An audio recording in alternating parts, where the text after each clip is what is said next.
Let's get ready to RPG! RPG! RPG! RPG! RPG! RPG! Hello, everyone. Welcome back to the Knights of Last Call. We have returned. We have returned from KnightCon. Boy, it went so well. Howdy, my name's Derek Melenda. Welcome to the Knights of Last Call. And if you're just joining us, if this is brand new to you, we just celebrated our very first convention, sort of. We call it KnightCon Zero or KnightCon Session Zero, simply because we were kind of testing the waters out, and we were trying to figure out what worked, what didn't work, and put together something that we could kind of piggyback onto a movement that has been growing within our community the last several years. We have, over the last couple of years, progressively been getting a bigger and bigger group at the Origins Game Fair, or Origins Game Fest in Columbus, Ohio, which usually is in June. And, you know, a couple years ago, we had like 5 or 6 or 7 people from the Patreon, from the community. Last year, we had like 15 to 20. And, you know, there was enough people that had come. We were like, you know, it'd be cool if we had our own place. And so I did some of the legwork. I talked to some people who said, hey, you know, if you do this, I'm going to help out. I'd be willing to support you. And I went ahead and I contacted the convention and worked with them to secure ourselves a nice big room. And we ended up getting about 40, well, if you include myself and Bob and Smith from the Knights, I think we had a total of 44 attendees. I'm 99% sure everyone showed up. I think one person was like signed up and came, but I don't think they really interacted much with the room. I don't know if they were uncomfortable or whatever, but regardless, they stopped by for a brief moment, but I don't think they played any games, but that's fine. You know, not everybody, no, I'm not counting Matt and Ross. They didn't pay. They don't count. They didn't play any games, and you know, they didn't take it. They did buy shirts though, so that was cool. That was unexpected.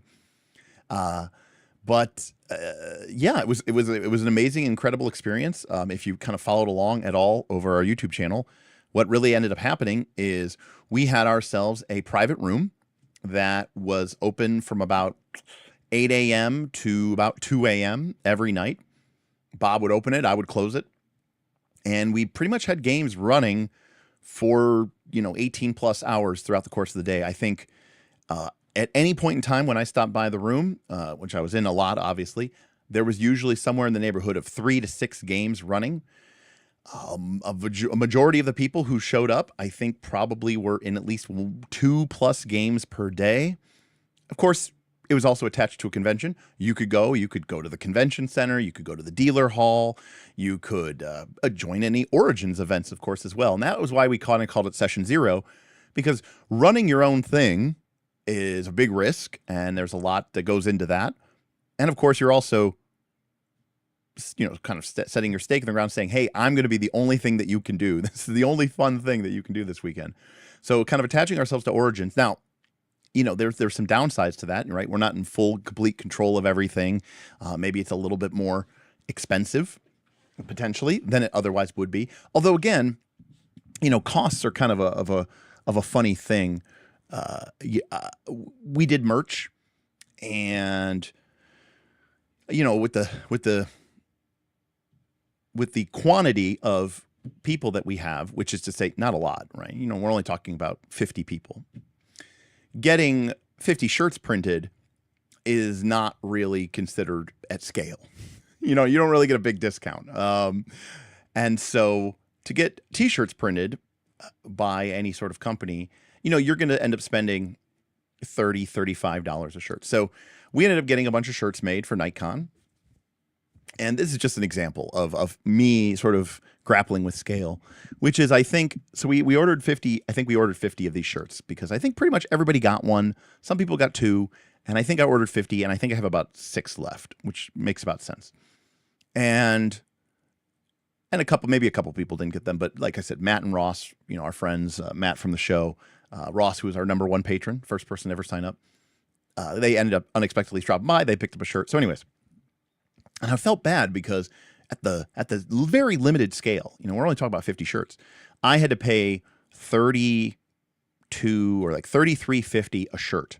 Now, we don't cheap out. I get the Bella canvas tee. I don't get like the jerseys tee that you can get at like, Hobby Lobby or Michael's. No, this is a really nice, high quality, high thread count, cotton blend shirt. It's a really nice shirt. A lot of people have commented over the years that the brand of shirt that we use are really nice. So, I got the premium shirt and, full color and, 33.50 a shirt. And so I sold them for 35, figuring that rightfully so, I wouldn't sell all of them. So I would have to eat that $180. And so, it would probably come out roughly neutral, cost neutral, and have a couple more in the bag. So again, and then I felt bad about it because I'm like, man, I'm selling a t-shirt for $35. And then I went into the Origins game hall and I went over to the Origins merch stand. Now keep in mind, this is Origins, roughly 15, 20,000 people, I think, attend Origins. So they're printing thousands of shirts.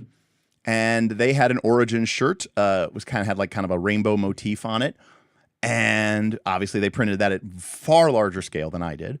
It was on a typical, jerseys type shirt, Fruit of the Loom type stuff. And it was $40.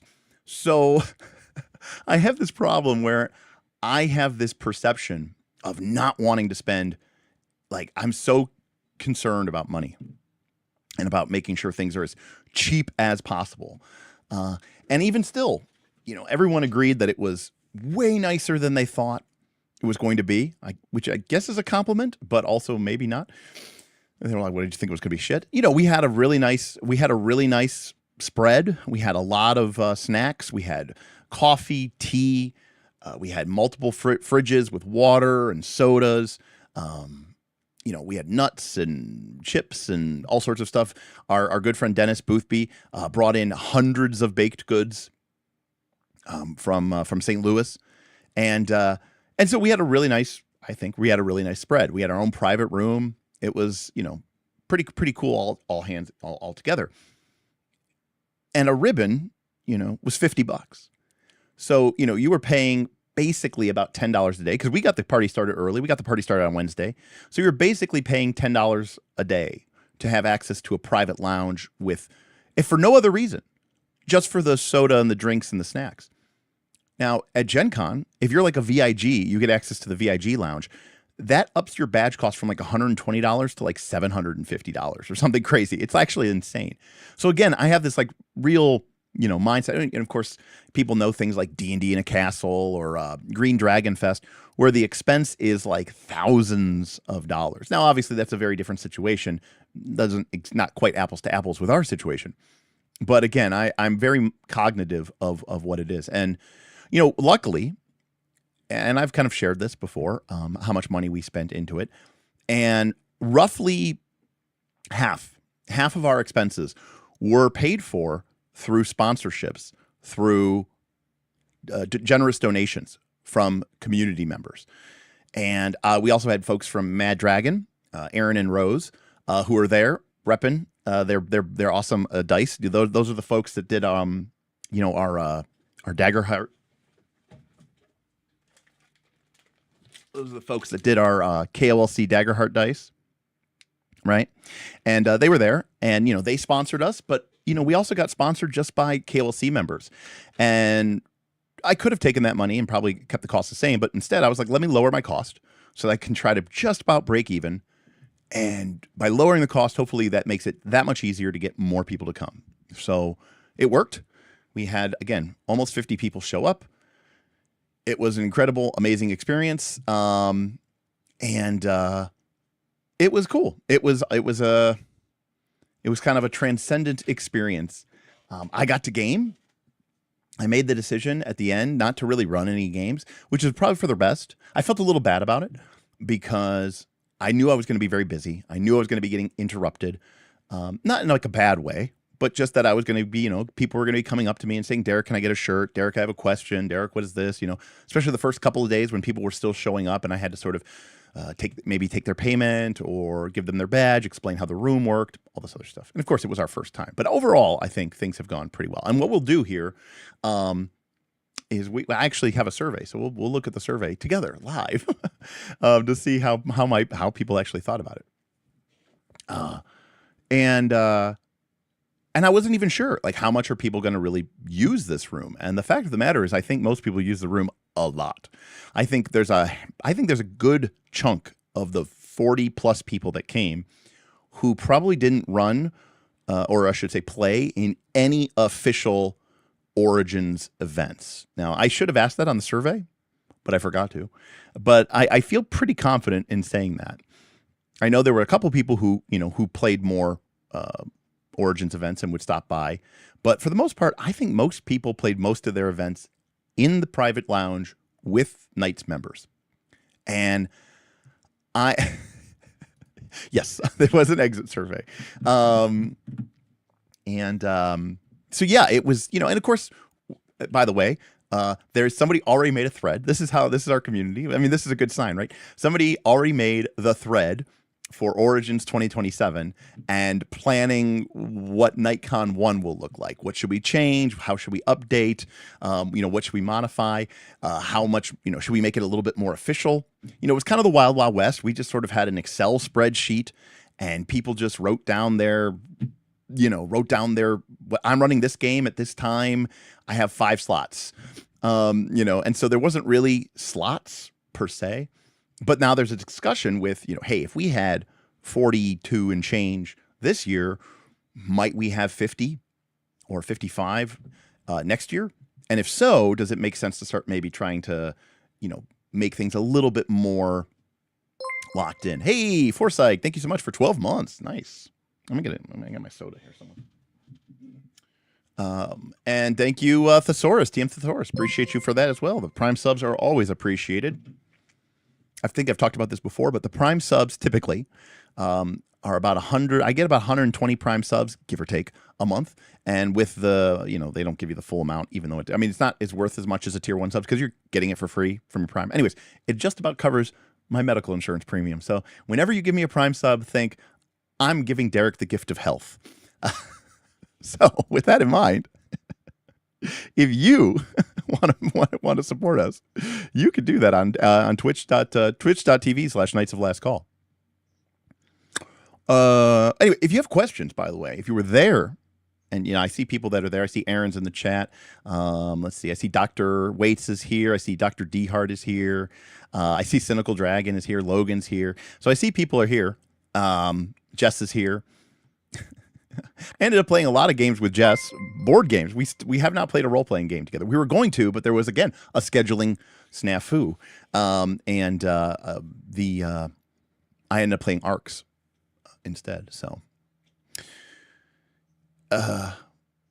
but she betrayed me and canceled her Patreon sub while she was there. But it's okay because she got someone else to pay for it because she did a nice piece of art for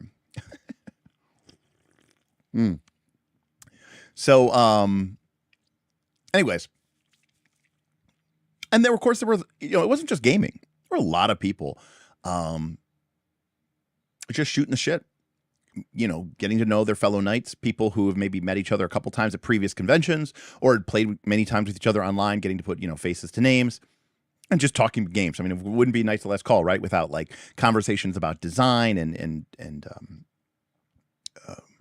theory and philosophy. So there was a lot of stuff going on.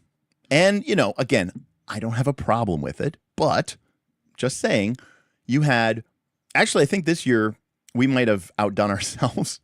So you had roughly 40 plus people running dozens of games a day for 5 days straight.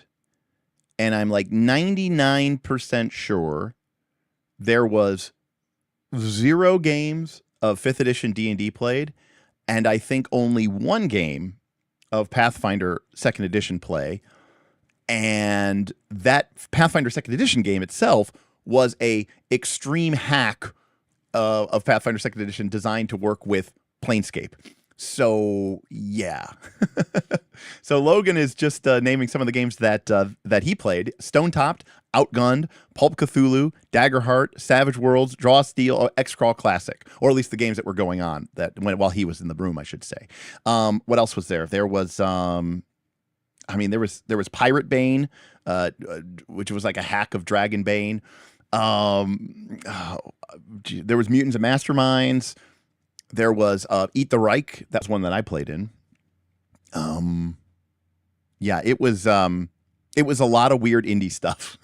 It was definitely a lot of weird indie stuff. We had one of our patrons has been working on a game. He brought it. Him and his brother have been working on a game. Brought it. Did at least several playtest sessions of that game. So, oh right, Avatar Legends, Forged in the Dark homebrew hack. So there was a lot of multiple games of Trespasser. So yeah, a lot of indie stuff. I don't cynical. There was Rapscallion, right? Stone Top felt like it was going the whole weekend. Yeah, there was a lot of stuff. There was a discussion about how Cosmere is like a sourdough. So again, the classic Knights behavior that we would normally talk about on the Discord. Instead, Logan Kalana and I sat and talked about how Cosmere was like a sourdough fail. It's like, wow, look how beautiful it is. Crack it open. Whap, whap, whap, whap. That's awesome. It was really nice to get to meet Rose. I thoroughly enjoyed having my conversations with you and her, and obviously I think you guys are doing great stuff, and both on the dice front and the woodworking front. There we go. Yeah. Wonder Why beta playtest, 2.5 sessions played. Okay. I thought it was 2. I guess there was a half session. I don't know what a half session is, but nice. Hey. Scotty tipped $100. Let's get KnightCon session 1 started. Hopefully I can make it next year. I hope so too, man. I'm a little nervous. Again, thank you, Scotty. I really appreciate it because, one of the things is, again, and it's an incredible thing about this community, and anybody who's here knows that folks like Scotty, are regularly supporting and tipping, and so many people here are members of the Patreon, giving money every single month. It all adds up, and those who can do, and that's kind of what it comes down to. And folks like the folks at Mad Dragon and folks like Tigger and G and Scott, they have this ability, they have this capacity to say, hey, I think this is valuable and I want to put this forward. I'm going to support this channel. I'm going to support this event. And I want to make sure that more people get to come in that might not otherwise be able to do. And it doesn't seem like a lot. Like if we didn't have the kind of sponsorship that we had, I would have had to make the badge $150. And I think most people would have said it probably still would have been worth it. But there would have been some people who wouldn't have been able to come because $150 plus the cost of travel, plus the cost of hotel, et cetera, would have been out of their price range. So, rather than just like take that money and pocket it, I choose to like lower the cost of stuff, or make, make it a little bit nicer. We got more money in than I thought we were going to do. So yeah, I stepped it up, and I got some additional special prizes for the giveaways, or I don't know what to call them, gifts for the people who really donated and supported the group. Again, I would love to be able to give everyone a custom journal and a custom set of dice and a custom set of this and a custom set of that. But there is a cost prohibitive nature to it. So hey Tesso, welcome. Yes, Stone Top was the Pepe Sylvia one. The Stone Top game had a cork board with a bunch of red yarn tying together different connections throughout it. It's a great question, Mello. It all depends is the answer. It all depends. I mean, typically, a badge to the convention is going to run you not that much money, $150,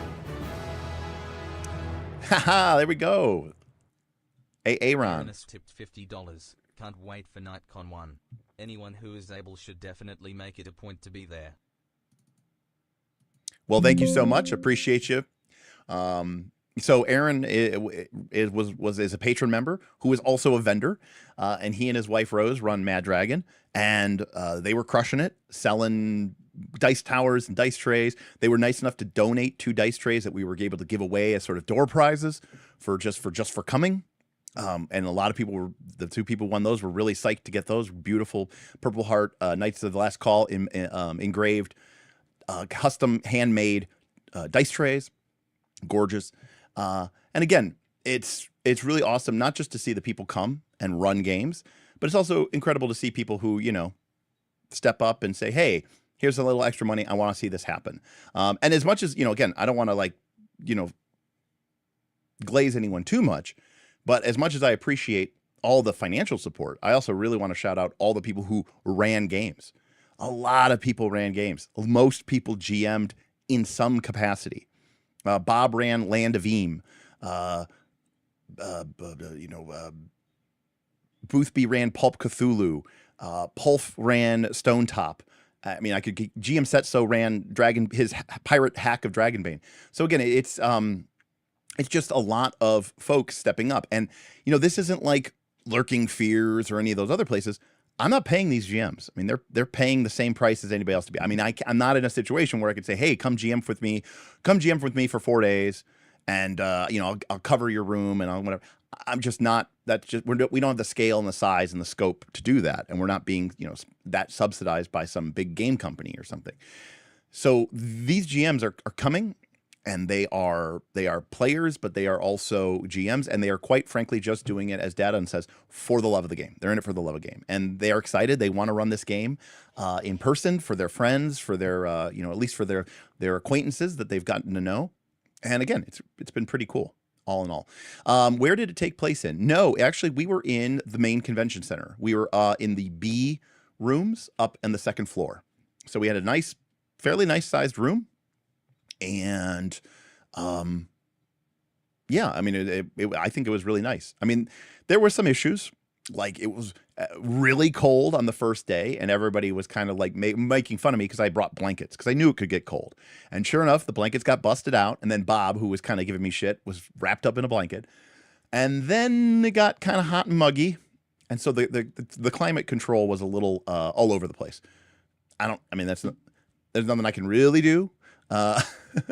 You know, there's not much that I can do about that, but if that's like the limit, if the things that people are complaining about are things that I have really no control over, you know, I mean, there's some element of success there.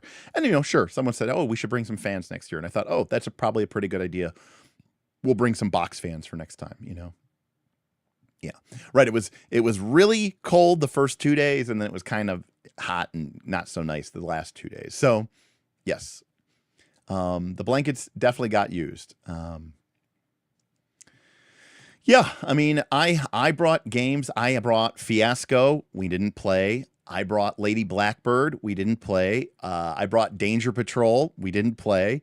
I brought OSE with my custom phase declarative initiative card system. We didn't play. So yeah, you know, it happens. If anything, I'm like, I want more time to run and play, because I played more RPGs this weekend than I had in the last, I don't even know how long. I played Eat the Reich. I played Savage Worlds. I played Eat the Reich, Savage Worlds, and Daggerheart. And then I played like 10 hours of Arcs. We didn't finish our campaign, but we took a bunch of pictures and we're going to finish it on TTS. And then I played 2 games of Oath. I kind of GM'd. You can't really GM a game of Oath, but I oversaw the first game of Oath, but then I played in the second 2 games of Oath.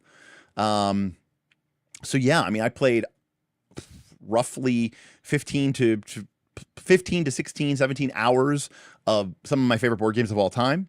I got to play Daggerheart. I got to play Savage Worlds, which I have not played in a long time. And I thought Tigger did a great job running it. And then I got to play Eat the Reich, which I was kind of like, but then I kind of got into it. And I think Dr. D. Hurt did a great job running it. And shout out to Ryan for also helping out kind of as a co-GM a little bit, just to help me out, because I didn't really know that game as well. It's not one that I covered. You know, it's one of those weird Grant Howitt games. My character got to go out in epic style. She seduced a Nazi witch and took her onto a Ferris wheel and then locked her in, and then explosively laced all of the swastika symbols with her explosive rune powers, and then blew herself and the witch up. blowing up the Ferris wheel and the witch and all the swastikas that were on said Ferris wheel in a fiery explosion. It was pretty awesome. Let's see here. Hey, Kendall. Yeah, I'm glad you had a great time. It was nice to see you. Congrats on the prizes, or on the prize, I should say. Kendall was one of the ones who we had to guess how many dice are in the jar. Kendall, I think Kendall won that one. I think I could be wrong. Right. Yeah, and that's the other thing too. And I'm sorry if I'm missing some stuff here. But we had scheduled games, and then there was a bunch of pickup games that happened as well. You know, it wasn't just. I mean, there were a lot of scheduled games. Don't get me wrong, but there was also a lot of games that just kind of happened. You know, we had a whiteboard and people started writing like, hey, I'm going to run Trespasser Saturday at 6 p.m., 5 slots, sign up. Hey, we're doing another Oath game. We have 6 slots. Whoever wants to sign up. Hey, I'm running a blah, blah, blah game. Whoever wants to sign up, let's play it. And those filled up, you know. Now, in some games had 5 or 6 players. Some games had like, you know, my Savage Worlds game had 3, and that was fine. Actually, I think every single game I played pretty much was with Brian Robertson. So he and I became player bros.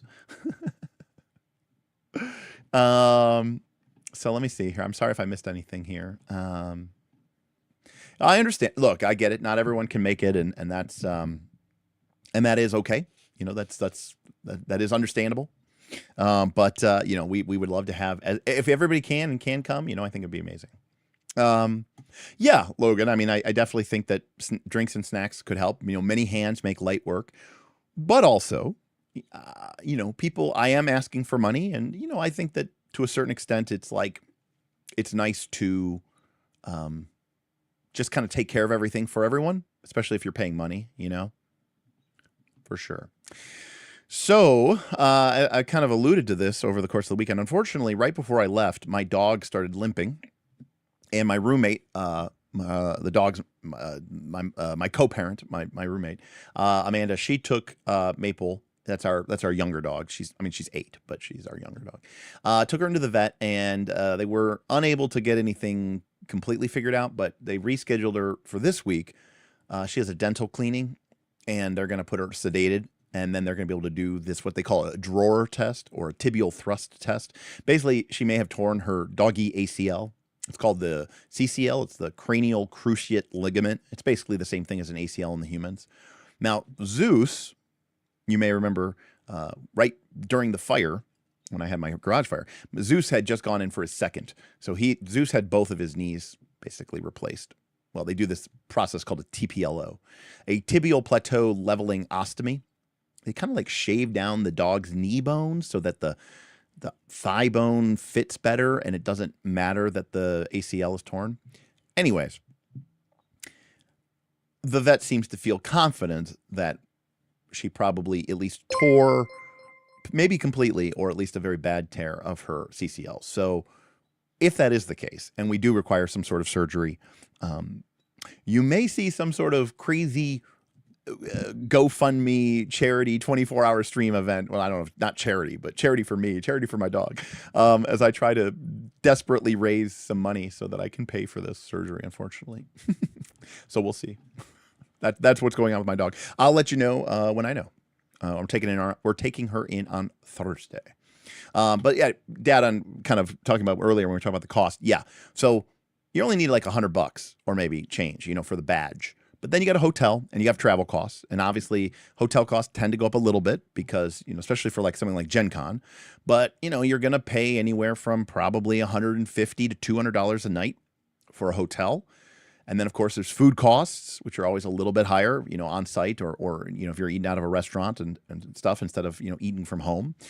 And then there's, of course, you're spending money on the floor. So I think that, you know, I think earmarking at minimum of $1,000 for a convention like Origins is probably safe, plus the cost of travel if you're like flying or something like that. So I think that's fine. Well, thank you, Logan. I mean, I was very happy with it. You know, again, I wish I had more room. My original intention was I was going to bring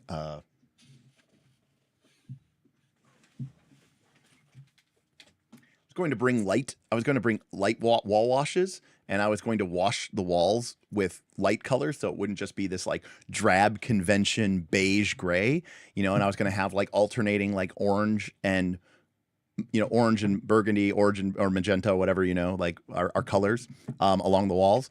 But I ran out of room. Like my car was completely packed, so I didn't do that. But I wish I could have. That was the plan. Is Derek extra? Of course I am. Yeah, that'd be great, Aaron. I mean, obviously, you know, you've got a job to do. You gotta do your thing.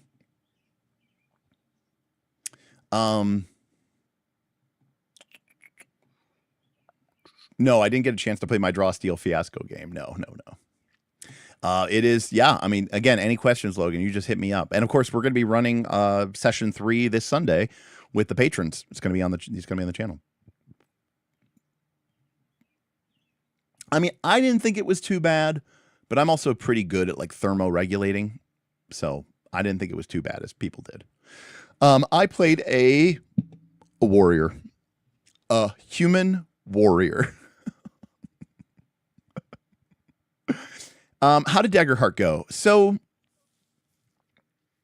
it was very good. I think that, and again, you know, there's obviously the combination of playing with the players I'm playing with the GM I played with. Klopster did a good job. You know, it kind of re-cemented to me that Daggerheart is not PBTA. It doesn't have the same smoothness in that PBTA has, but it replaces it with, like, you know, cool trad powers, you know, cool, you know, for lack of a better word, you know, fun hot bar abilities, which PBTA admittedly can lack. Now, we weren't playing with any minis anyways, but obviously the other element of Daggerheart is it does kind of allow you to sort of have a more of a miniatures component to what is essentially a PBTA game. But the game runs, I did understand a little bit more about why so many people struggle with it, because the game really does present itself because of 6 stats and because of the nature of the stats and because of the DC and the, you know, I get why people like think about it and play it like it's trad 20, like it's D&D, like it's 5e or whatever.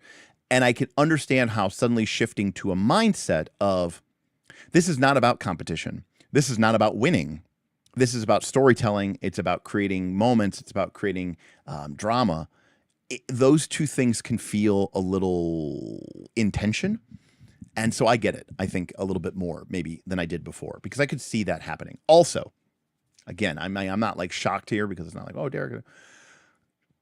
Now, I'm not like a Daggerheart expert, but I mean, I know the game pretty well. Even though I haven't gotten a lot of experience with it, which is why I'm hesitant to really talk about it, because I haven't gotten, like, you know, through the fire.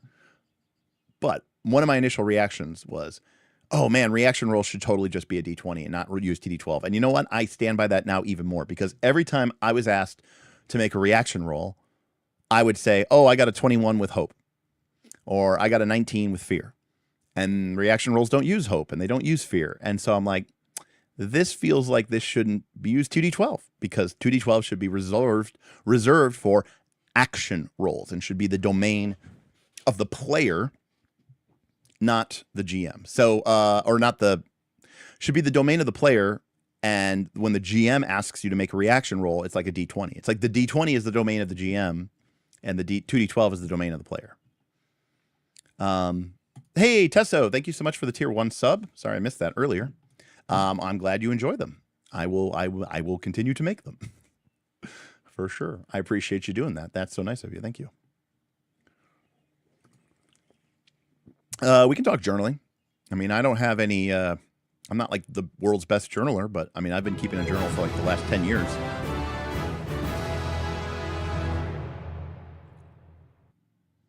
Edward tipped $10. I'm glad everyone had a great time. It looked like a lot of fun was had. Congrats on fostering a wonderful community.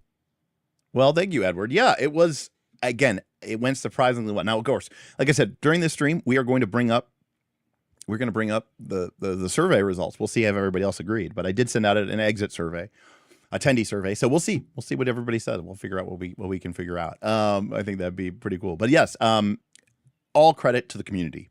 You know, I set it up. I organized it. But at the end of the day, it was really a community-run event.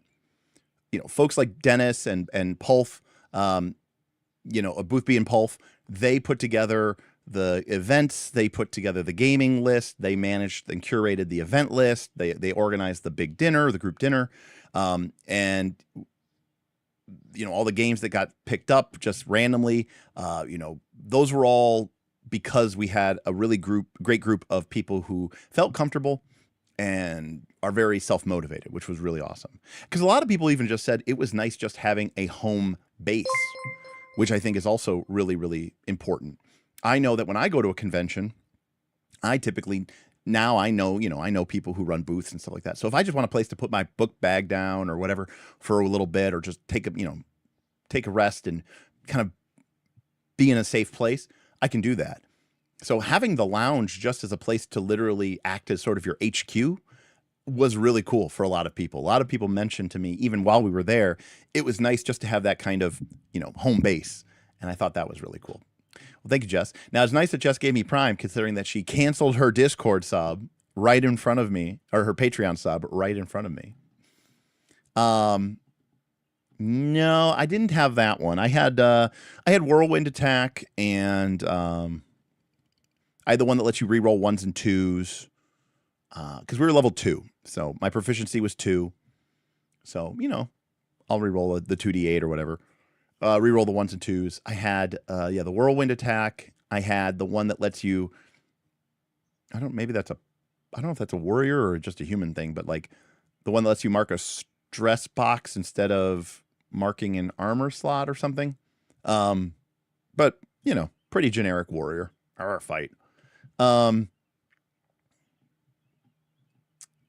Let's see here.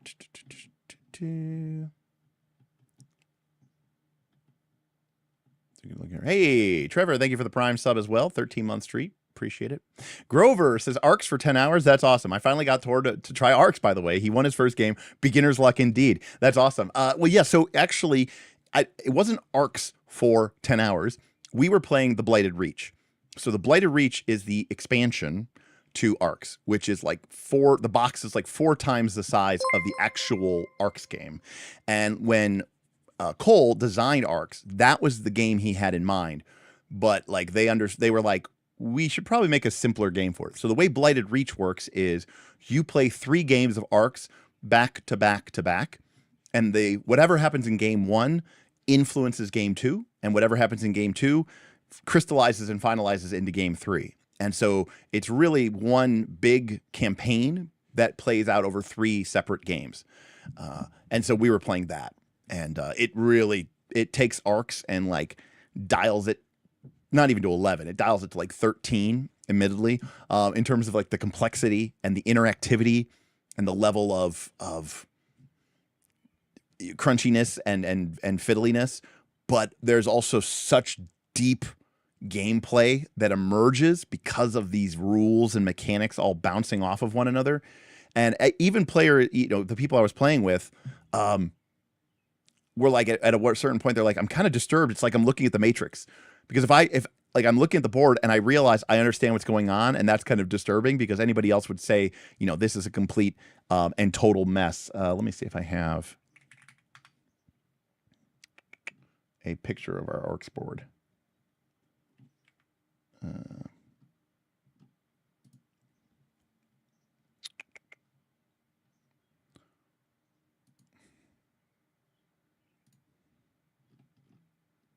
What's up, everybody?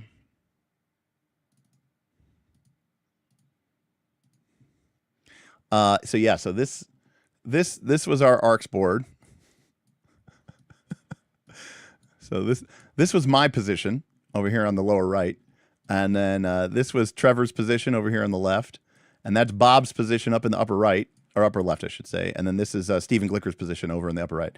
And this is our court deck, court cards. And then this is the various stages of the purple ships are Imperial ships. The circular green tokens are the blight, which had spread. And of course, like any good Cole Worley game, you know, this incredible, awesome narrative emerged. And of course, I would be remiss if I didn't talk about Oath as well. But like my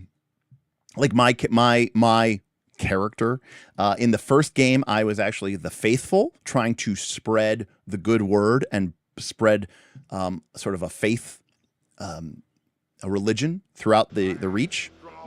And that did not work out. I failed. So in Act 2, in the second game, I decided that if these people would not convert willingly, then I would destroy the infidels. And my character, or my player, became the Planet Breaker. And my goal in Game 2 was to essentially assemble the Death Star and start blowing up planets. And this picture was taken sort of mid Game 2. But this planet right here, this one right here, this planet with Bob's city on it, I would eventually destroy. I would blow it up. So I had to go around the board and collect my tokens and blow up. Now, Bob actually kept his even into Game 3. Bob was a communist, essentially. Bob was like, you know, we don't need to be the Empire. We can be our own communal, mutual support organization. And he actually succeeded in his goal every single act of the game. So from a certain perspective, Bob was doing very well. Hit me up next year. We'll light the hell out of the room. Yes. Well, not now I'm concerned if it was already too hot. The last thing we need to do is get a bunch of light, get a bunch of lights going as well. What game had the most interesting, memorable thing happen? The pin board for Stone Top. I mean, there was a lot of cool stuff. I mean, yeah, I mean, like we had the big pin board for Stone Top. GM Setso brought a massive hand-drawn map for his Pirate Bane game. That was pretty cool. We had, I mean, I'm biased, and I would say that, the Oath campaign that happened via the board game was pretty sweet, and that was completely unplanned. Though all those games were pickup games. So yeah, it was pretty sweet. But yeah. Did we have the TTRPG self-publisher meetup? Not really. I mean, we had a lot of people there who had self-published. So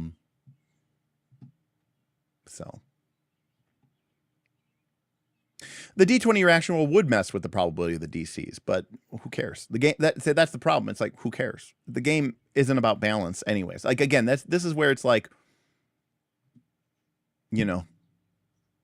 I mean, you could obviously change the DC numbers and stuff like that as well, but at the end of the day, I don't really care about the balance. But again, like Daggerheart is trying to, I think, do both. Like as presented, Daggerheart is trying to do both at the same time. It's a game where the players can, it's a game where the players can literally choose not to die, and they have really powerful over-the-top abilities. But then the game also is like, here are the battle points that you need to make a balanced encounter. But what does a balanced encounter even mean in Daggerheart, considering that the GM can take turns whenever they want, and or it's predicated on how often the players roll a failure. So you don't even know how many turns you're going to have. So like, what does that mean? So that's why, like, I do think that Daggerheart is trying to have its cake and eat it too a little bit with the way it's presenting. And I don't think it succeeds in that perspective. What's up? That'd be sweet, Pumpkin. Love to see it. No. Listen, I know you got your D10 love, but D12, man, they're sweet. Yeah, that was really cool. And Logan, that was the big complaint about last year. Last year, we had a lot of people playing games, right?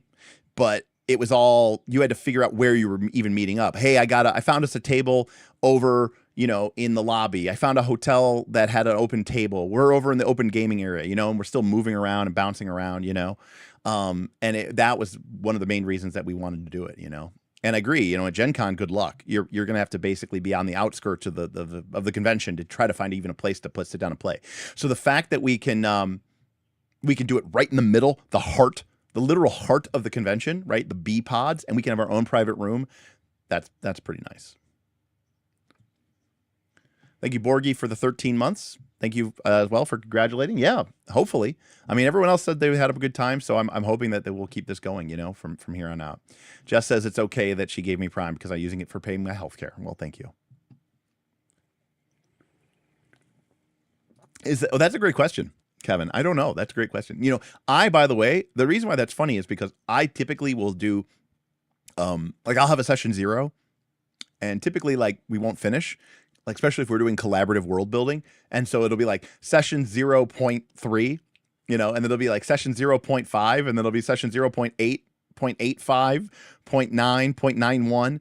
I've had literally a campaign once that took like 5 or 6 session 0s before we even started the campaign, because my group really loves that collaborative world building aspect, the microscope aspect, the world building aspect. We enjoy that a lot. And so the joke would be that it would be like 0.2 or something. Oh, that's tough. Do I like Arcs more than Oath? They're different games. They have similar outcomes in certain ways. I do like Oath because I like the theme. I like the fantasy theme. But I also love trick-taking card games. And Arcs uses trick-taking card game mechanics. The thing that's really cool about Oath is the legacy of the game. Even though you're not playing it anymore, the players who play it at Origins changed my board game for the foreseeable future. Whereas Arcs is more self-contained. Even if you play the Blighted Reach campaign, you're still playing 3 games and then it's over. So there is a bit more of a finality to that, which is cool. But also, Oath has this kind of like persistence that to me makes Oath feel more like a role-playing game. That was actually a big revelation I had just yesterday, where I realized one of the reasons I don't like one-shots is, for me, a big part of role-playing games is that sense of continuity, and how does the actions that we took and the consequences that we acquired, how does that matter going forward? A lot of times with one-shots, you don't really have to, you know, live with those consequences. So, well, very cool. Hey, thank you, Dr. Daggerheart. Appreciate that for 14 months on the adventure. Well, Dr. Daggerheart, you know, we got a channel for that too in the Patreon, so always feel free to hit us up there as well. But you know, we'd love to help you in whatever way we can. You know, nerds fly together. So that's really awesome to do that. Hey, thank you, True Dalek. Appreciate for the 8 months as well. All those Prime subs, folks. Thank you so much for that. Again, you know, it takes a couple minutes out of your time, but I appreciate it. If you got the Amazon Prime, it all adds up, and I really, really do appreciate that. Oh, Aaron, okay, it's all LED. Okay, I mean, don't get me wrong. I mean, there's still, you know, it's still 100 watts or it's still 50 watts. It still does generate some amount of heat, but yes. Yeah, Blighted Reach is really, now I will say it was more complicated than I even thought. Now, to be clear, to be fair, I was playing Blighted Reach with 2 players who we'd done 1 game of Arcs. So I made them play 1 game of Arcs before we played Blighted Reach. So they only had 1 game's worth of Arcs experience. And then Stephen Glicker, who has played Arcs several times, many times, but hadn't played in a long time. So he kind of was sometimes a little fuzzy on the rules.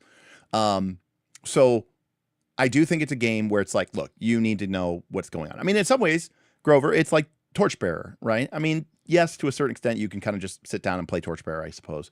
But there's a lot of moving pieces, you know, to understand all that and try to understand all that at once and make good decisions about the grind and about, you know, grind management, torch management, you know, earning checks, using checks, you know, making sure you earn checks for your camp, using a check in camp to trigger a conflict with another PC or 2 so that you can get a bunch of pass fails and use that to your advantage. You know, like there's a subtle, you know, there's a learning curve to that. But I have experienced that some people never get to that point in the learning curve. And so they think the game is just boring and dull. And you also don't want to like open the fire hose though, and point out all of this stuff, because it can overwhelm people. So there's this weird, you know, yeah, I don't know. Yes, D12s are the best dice. There we go. Yes, Magus, I know we're all over the place here with the chat, but we're going back to Daggerheart. Magus says, yeah, the battle point system seems like a concession for 5e players who want balance, and it muddies the water for fiction first. 100,000%. I completely agree with you. Am I drinking American Dew? Yes. Diet American Dew. Mickey, we'd love to have you. That would be amazing. Keithor, amen. Keithor said, Session 0, sometimes more fun than the main game. Keithor, 100%. I completely agree with you. I am so bad at trick-taking games. Have I played Dr. Jekyll and Mr. Hyde versus Scotland Yard? No. But I did play Infinite Euchre growing up and in college, so I'm pretty good at trick-taking games. Is that what a legacy board game is? Yes, but no.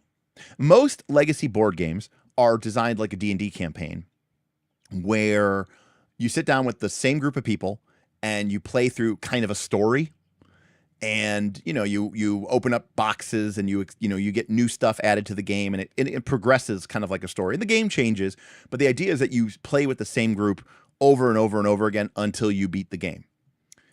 Oath is different. Oath isn't really a legacy game in that way, in that traditional way. It is a legacy game. They call it the Chronicle, in where the next time you play that board game, it might be completely different people. But the nature of the game is sort of a save state of what happened in the last game, if that makes any sense. So it's like when you're playing the game of Oath, you could play to win, but you can also play to leave your mark. You can also play to leave your legacy. And that decision, or those decisions, you might not win, but you might help shape or change the game for players to come. This was like roughly the 25th, 26th game of Oath that was played with my game, right? My physical box. And when we started playing at KnightCon, we came into that first game with the legacy of all the games that had come before it. And now through the Knights playing, especially Jess, who was the chancellor of the chancellordom, of the magenta chancellordom, she has rewritten that game considerably so, because she won 3 times in a row. So she has had a very outsized effect on the nature of that game. And it is essentially a reflection of her will at this point. So yeah. Jordan says, catching up live, but God, I love the Blighted Reach campaign. So it's my first time playing the Blighted Reach, and I am in love with it. I still love Arcs, and I would still happily play a one-player game of Arcs, and I get it. Playing a Blighted Reach is a big commitment, but my God, was the gameplay deep, and it was so amazing, and it was so awesome. I love the council. I love calling the event cards and calling the session, the Imperial session. I love the favors system. I love the Imperial ships. As I said before, let me see. In our game, I mean, I'm all over the place here, but whatever. We're just shooting the shit here. In our game of Arcs, so you had, right? So you had, right? So you had Bob. Okay. You had Bob. You had Steven. You had Derek. And then you had Trevor. Now, in the very beginning of the game, everybody is a member of the Empire. Okay, that's the Empire. But very quickly, Bob left the Empire, because Bob's job, he wants to, create a new world order. So Bob left the Empire, and Bob became a outlaw. Okay, so Bob was outside of the Empire, and he became an outlaw. And because he was like, hey, I don't live by your rules. I want to create my own, communal living organization. So Bob left the Empire. He became a outlaw, And then Trevor was actually the regent of the empire. But then he left the empire and became a pirate. Okay? But then in the second phase of the game, Bob created his was called the Commonwealth. Okay? So Bob was the member of the Commonwealth, but Derek and Steven were also members of this Commonwealth. So Steven and I were a member of two political unities. We were both still only the members of the Empire, but we were also members of the Commonwealth, and Trevor was a member of none. Now, in the second part of the game, Trevor and I gave up our ships, and we became we just had flagships. Okay, so mine was the Death Star, and his was like his pirate command ship. So we didn't even have cities on the map anymore. We just floated around in badass spaceships. However, Steven then became a warden, which meant he was sort of a feudal lord who would create these kind of fiefdoms, I think they were called, fiefdoms. And he would be the lord of a fiefdom, and then he would have his vassals. So Steven had this third component, which was this fiefdom. And now Trevor and Derek weren't in the fiefdoms, but Bob was in some of the fiefdoms because Bob still had cities.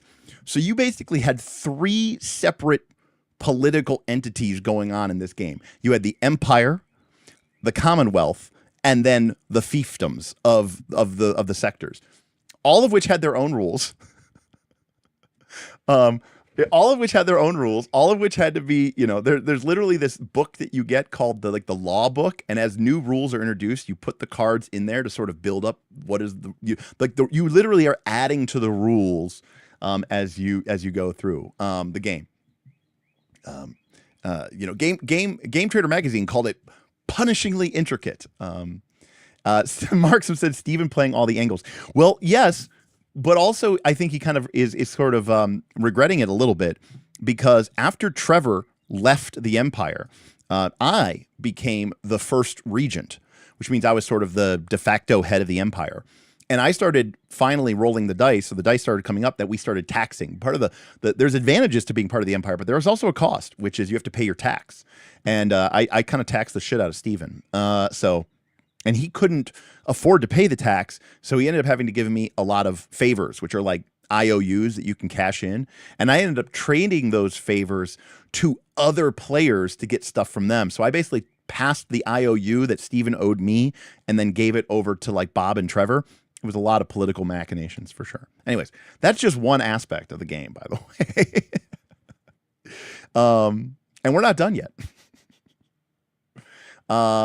Mickey, I own both games, fully sleeved up. I was Steven Glicker introduced me to the game at GaryCon. We played it with Luke from DM's Lair. I loved it. I immediately went out and bought it. I love it. I played it with some other friends. They loved it. I brought it to KnightCon. We didn't get a chance to bust it out because I was busy playing Oath and Arcs. I think it's a fantastic game. I can't wait for Return of the King to come out, and it'll be really cool. So I'm a little nervous about New Foundation, Cynical Dragons, because I've heard it changes a lot. And I like Oath kind of the way it is. I know some people say they made it a little bit clearer and make more sense, but I don't know. I kind of think Oath is really good the way it is. And again, case in point, I don't know if I have any pictures of this, but let me see. But like, we played one last game of Oath, and it was an absolute slaughter because Jess was so far ahead in our game that the Empire, which the Chanceldom that Jess represented, that she was the Chancellor of, was so strong, any and all opposition was going to get crushed. And the two people who chose to be exiles, one of which was Steven Glicker, had no chance. I mean, they just got destroyed. And Snookums enjoyed the game. He said he had fun. And he set a little goal. He knew he couldn't win, but he said, "Look, I don't need to win. I just want to change this one thing about the game so that in future games it'll be different." And he set out for that goal, and he achieved that goal. Steven, on the other hand, was like, "I want to win." And of course, he didn't win. And quite frankly, I don't even know if he had a chance to win. And he was a little irritated because, again, it was just like it was like night. It was like, wow, it's like sometimes I'm like, wow, I really do know what I'm talking about sometimes, because it's the same thing I see sometimes with role-playing games where people don't realize it, but they're playing to win instead of playing to storytell, instead of playing to create narratives. And sometimes people will go into a game, like a PBTA game, maybe a Daggerheart game, and they're still thinking about playing to win. And the game isn't set up that way. And if you go into that game with an approach, a mindset of, I want to win this game isn't fair. How could I possibly win? This game's terrible. Then you're going to have a bad experience with it. Now, I'm not saying that, like, you know, Steven doesn't know that, but Steven himself will tell you that he and his players like to play, you know, Pathfinder 2nd edition. They like to play to win. They like combat because they like the stakes and, you know, play good and beat the monsters and win. And our game, that last game of Oath particularly, was not one of those games. I mean, there is a world where the Empire maybe wouldn't have won, but I don't really see it. And so going in there with like, I want to win the game is just not gonna happen. Rick Sherman says, America. Yeah, at some point this summer, Diet Mountain Dew became Diet American Dew. So, oh yes, for a long time. Now, again, I've said this before, and I said it before. I said it like 2 days ago. What could have broken that game wide open was if I had betrayed you, because you had all the power, technically, right? Like legally, but I had all the temporal power, and I could have seized the People's Banner and rose up against you, but I chose not to because I thought it was more fun. So this is a great example. I could have won that last game of Oath even though I was inside Jess's empire as one of her loyal servants. I could have seized control of the people's favor, basically, kind of literally like become a populist, overthrow the leader of my own empire by seizing control of the people's, favor, and then rising up and becoming her successor. But I chose not to because I liked the story and I liked the direction that it was going for. And that was what made it really cool. And I agree, Mickey. And that's what makes Oath so compelling. And I think why I like Oath is why I like role-playing games. Because if you have a personal objective in a one-and-done board game, yes, it can be kind of like a victory, but not really. Because you did the thing and it doesn't really matter and it doesn't live on. But in Oath, that personal victory feels like it matters more because it does live on. And I think that's what makes it really cool. Roll for Combat says, I call council. Yes. Roll for Combat really liked the political aspects of our Exploited Reach. He made a point to sort of gather. He called councils whenever he could. He wheeled and dealed. Believe it or not, Stephen Glicker liked wheeling and dealing. He seized all the cards in the council that caused, political intrigue and drama. It was pretty cool. Thank you, Kermit. I will enjoy the Bezos bucks. Appreciate you.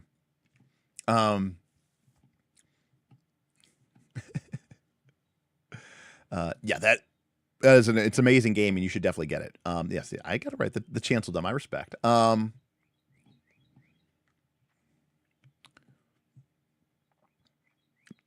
Yeah, exactly. So Commander Snookums was one of the players throughout the weekend who insisted on continually being the exile, trying to overthrow the Empire. And in that last game, settled for last place, but like with I changed this one thing about the game,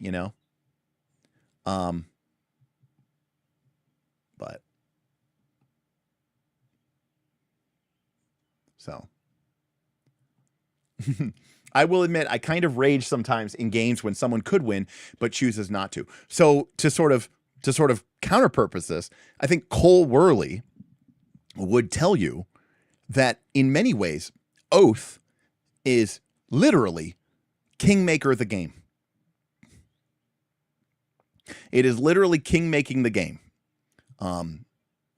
Like it is not about, when I was younger, I don't watch it anymore, but when I was younger, I used to watch Survivor and outwit, outlast, outplay.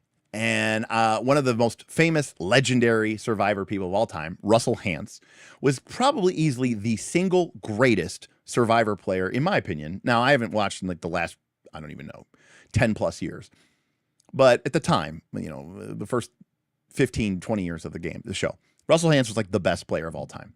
And his first season, he ran the game completely. And at the final council, tribal council, the people you beat vote for who wins. And they voted for her name escapes me, but this ditzy blonde who really didn't do much. She was just kind of a follower, and she won. And Russell Hantz was very upset about this. He thought that was a total travesty. And that's because he didn't realize that wasn't the point. The point of Survivor, the way you win Survivor, is not by outwitting, outlasting, outplaying. It's by doing all of that and then making sure that your fellow game members still vote for you to win. That's the actual game. And in some ways, Oath is like that. Where it's like, yeah, like you could do whatever you want, but at the end of the day, you can't just point to the rules and say, no, I beat you because I beat you. Like there's a little bit of like, I will call it politicking. And I find that typically when people don't like kingmaking, it's because they don't like politicking. But Oath, being a game that is about kingdoms and princedoms and empire and stuff like that, is very much a game, you know, of politicking and of convincing people, you know, and convincing them that they should be on your side. I mean, to the point where technically you can play a game, and throughout the course of the game, the emperor, the chancellor, can invite every single player into the empire. And if the empire wins, you all win. Now, yes, the chancellor is the number one winner, but you all won. It's an empire win. You are part of the empire. You win. So you could play that way. So it's not about this like hard winning and losing the way that it is for other stuff as much. And so again, it's not for everybody. A lot of people play Arcs and a lot of people play Oath, and they get really frustrated with it. I think the same way that some people who are used to playing D&D. Now, they might think, oh, I love D&D. I love story time. I love building characters. But what they don't realize is they are still playing to win, right? They're playing to win. Even if they think that they're, you know, really about, you know, role playing, using the generic term, even if they think they're all about acting in character and playing it, but they're really actually playing to win, and rightfully so, because what could be more immersionist, right, than wanting to win? In fact, I would say that the most anti-immersion thing that you could do in a role-playing game is purposefully setting up your character to fail. You know, this is where I see immersionists' head explode out of their minds the first time you talk about, you know, the great granddaddy of all of this, fate, and we talk about compelling yourself to lose, right? Compelling to fail. And, you know, you might think that it would be the hardcore spike gamers who would be against that. And to be clear, they are. They're like, why would I ever purposefully fail? But actually, I find that in many cases, it's just as bad with the immersionist character, because the player and the player character are sort of aligned in thought, in action, in deed. And so the idea that I would take an action that I know is deleterious to my character, or that I am going to purposely fail to make my character's life more difficult. No one would ever do that in real life. It's not an immersionist thing. It's a narrativist thing designed to promote drama and cinematic and storytelling arcs and yada, yada, yada, right? So in that way, Oath is like that. You're not always making the best decision. You're making the most fun decision, right? You're making the most feral decision. Now, you can also still, you know, play to win, so to speak. But what win means, you know, Marxism says really good here. Everyone plays to win. It's just, what is your win condition, you know? And that's a great way of putting it, Marksum. You know, you might have a very different definition of what it means to win, and I think that's what makes the game, and I think what makes role-playing games themselves so interesting. By the way, I did type. You'll have to forgive the AI slop. I did type in to ChatGPT what happened in our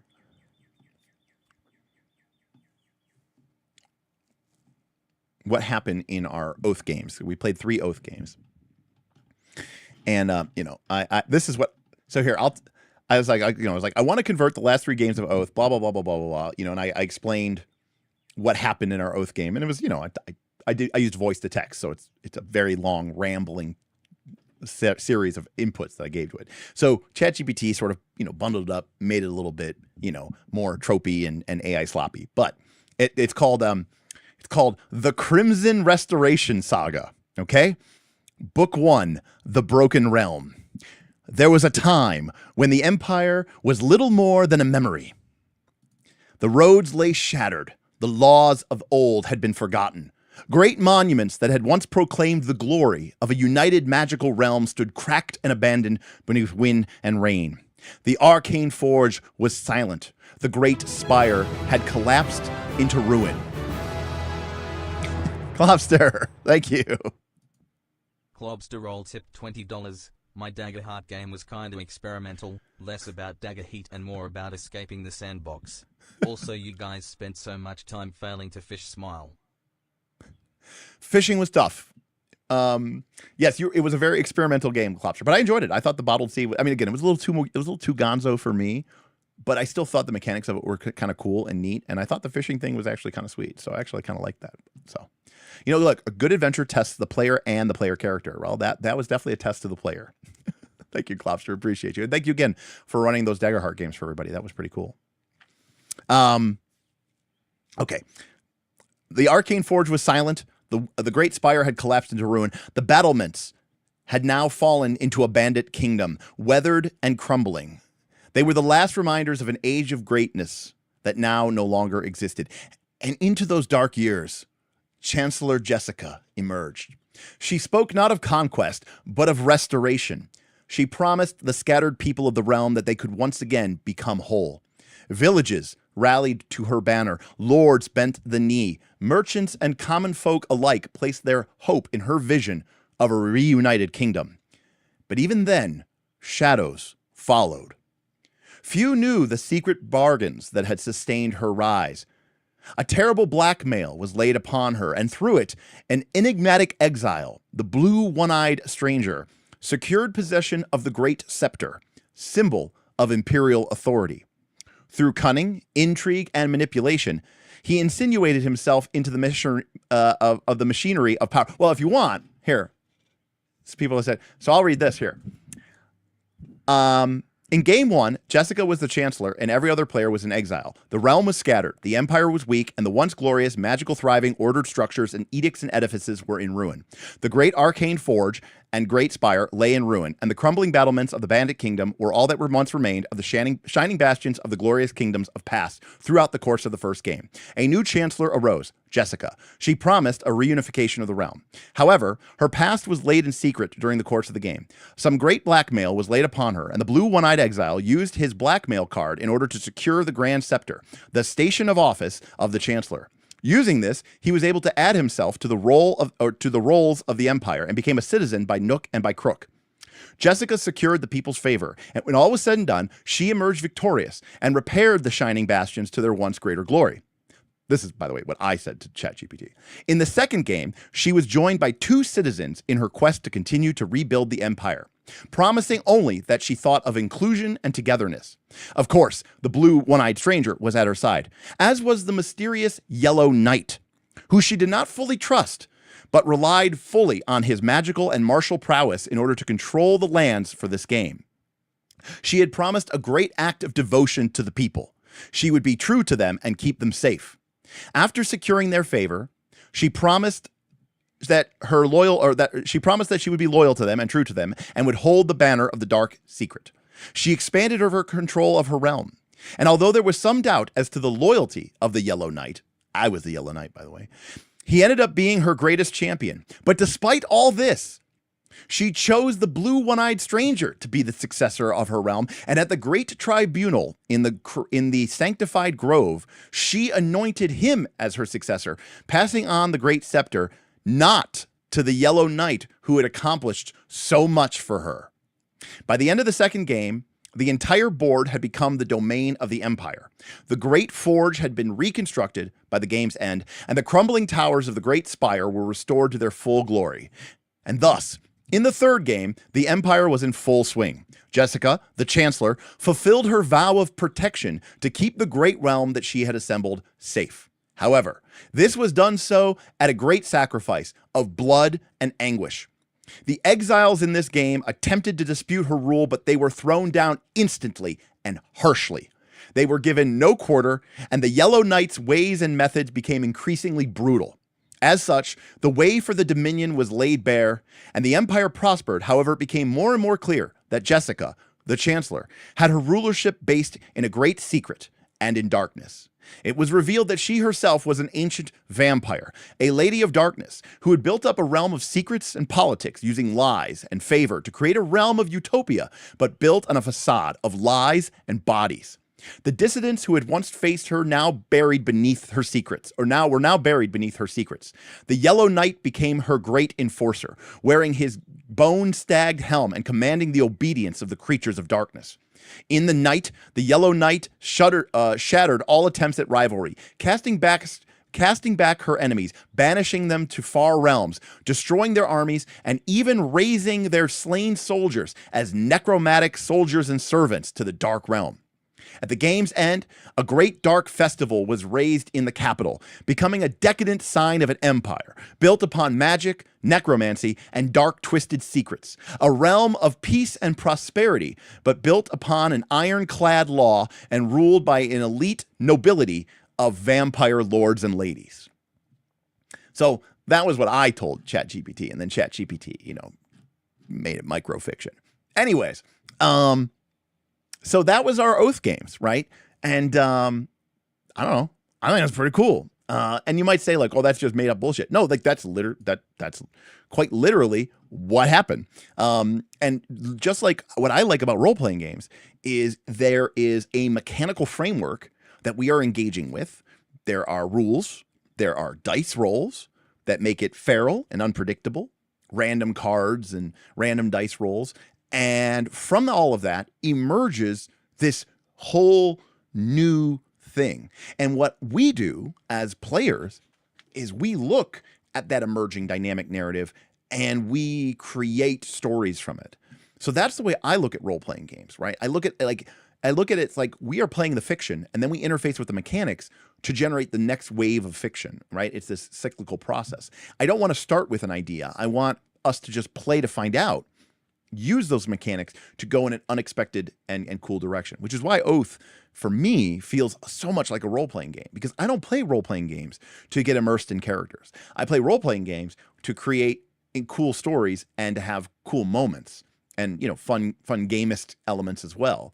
So the fact that Oath isn't quote-unquote immersionist. Now, of course, this raises the question because people were talking about it. They're like, well, in Discord, they were like, well, if we were creating stories with Oath and you were immersed in making decisions as your character, does that make Oath a role-playing game? What makes a game a role-playing game? I don't know.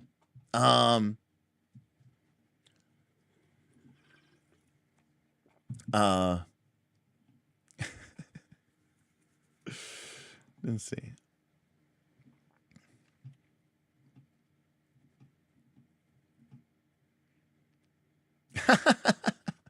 Boofy said, I'm going to look into some gluten-free baking for Mrs. Mad Dragon since you don't let her play games. I did see her painting. I didn't see her playing games, though,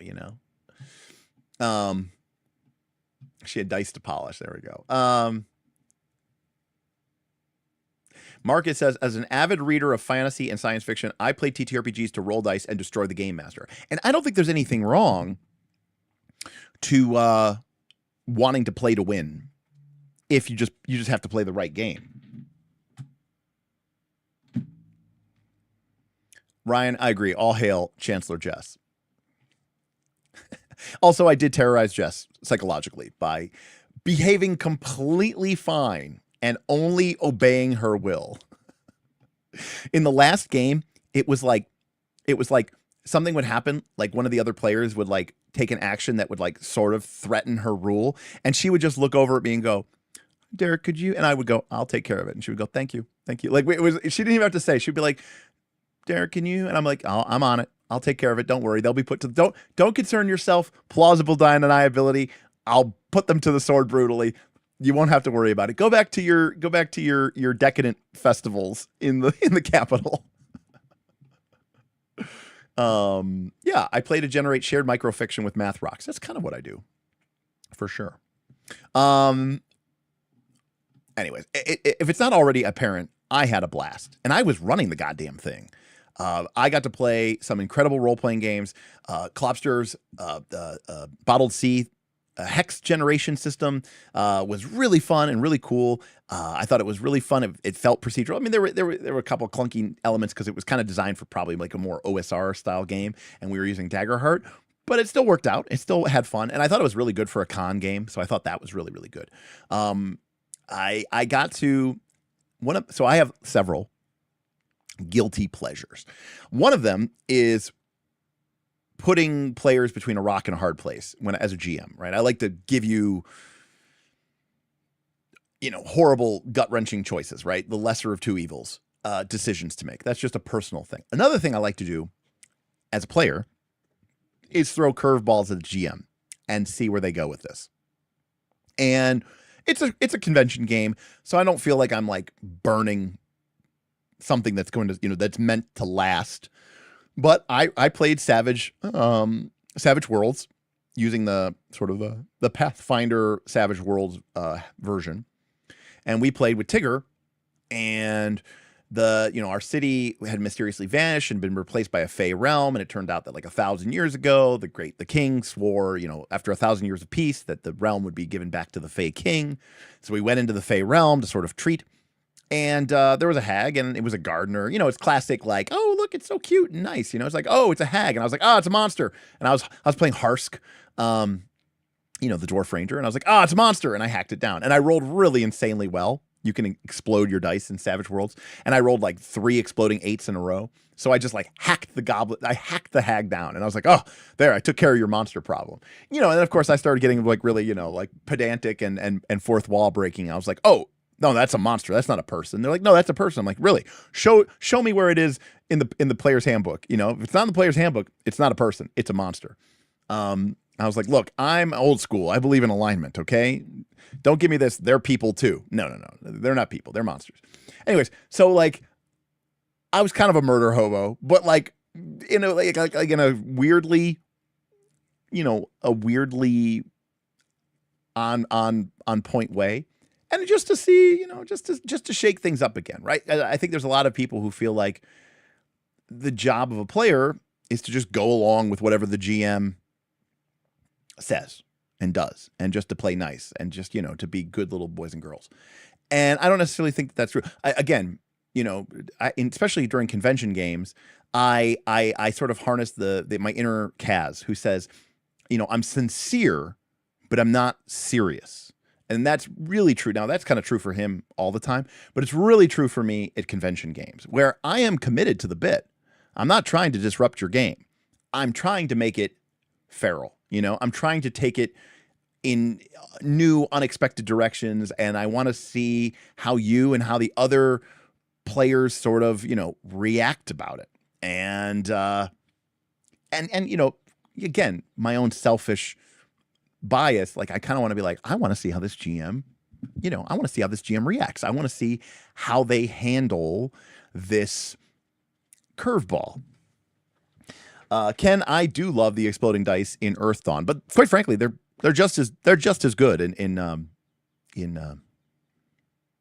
Savage Worlds. It's pretty good. You get what's called raises, and you can like spend them on stuff. It's usually better in combat, right? You can do more damage and stuff like that, more wounds and stuff. It's pretty good. So again, there's this, and that's born out of a desire, right? Like most people are used to playing adventure paths. And quite frankly, if you are if you're kind of trying to, you know, take hard left turns and hard right turns and zigzag all the time, you're kind of being a dick. And that's one of the reasons I don't like adventure paths, because if I'm on an adventure path, I understand that the GM has prepped X, Y, and Z, and I want to play ball, and it feels like it's very constraining to me, and I don't like that as much, because again, I'm here to play to find out. I don't want to just follow the path that you expect us to follow and then get the pre-prescribed outcome that the author envisioned, you know, in that way. But Tigger rolled with the punches, you know, the party, you know, and then eventually, the wizard, brokered a deal, which consisted of me, the dwarf, becoming permanently enslaved to the Fey Lord for 1,000 years to replace their gardener, to which I was amenable, because again, I mean, like, look, you know, you can't make an omelet without breaking some eggs, but then you should be the one to clean it up, right?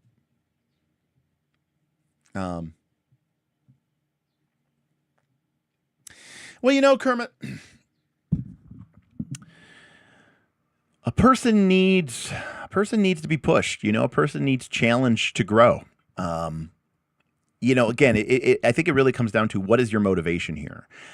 If the intention is to find, if it is to grief, yes, that is a problem. You know, but I think this is how you develop as a GM. I don't know. I mean, I grew up GMing for my play group, who was always very, very, you know, throwing curveballs, and I think it made me a better GM. So, well, yeah. Also, the plants in the garden grew gems, and they were totally fine with me keeping them. So my dwarf was like, "Yeah, I'll be immortal for 1,000 years and be the wealthiest dwarf that's ever lived." And yeah, I'm down with this. So again, play ball. Like, I am the first person to you know, to drive it like I stole it, but I'm also the first person to volunteer to go down with the ship, right? Does that make sense? Like, you can't be one and not be the other.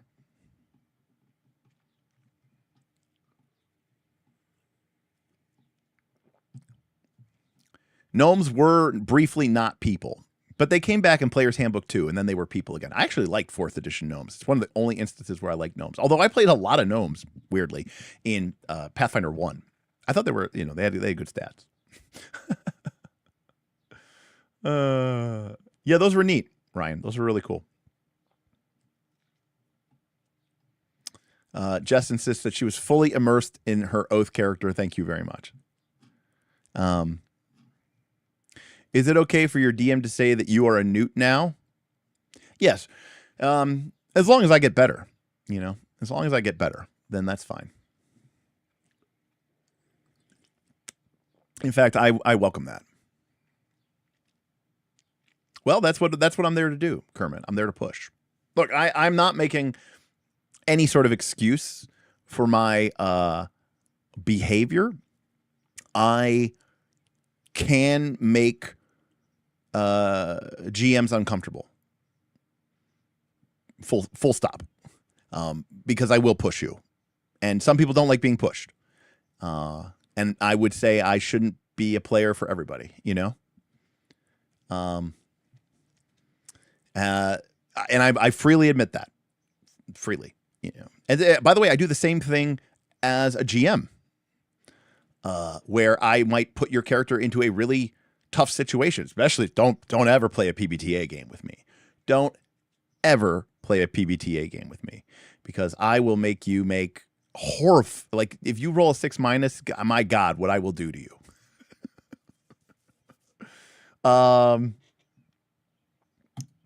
Jess says, Derek terrorized me psychologically during the middle Oath game, and it was a lovely time. 10 out of 10. Recommend.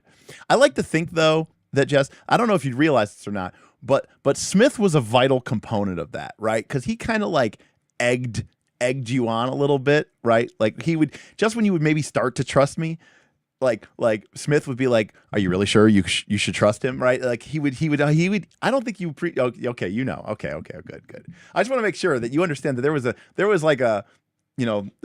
tag team going on there. Why did I like 4E gnomes? Great question. I liked 4E gnomes because, unlike 3E gnomes, they weren't halfling dwarves, right? And second edition and whatever. Like in AD&D second edition and D&D third edition, gnomes were basically halfling dwarves. And I like that in fourth edition, they were, magical and fey, and Pathfinder 2 did a good job with gnomes as well. Or maybe it was Pathfinder 1, but too many things are people now. We need to go back to the old school goblins and kobolds and orcs, etc. Yes, I tend to agree.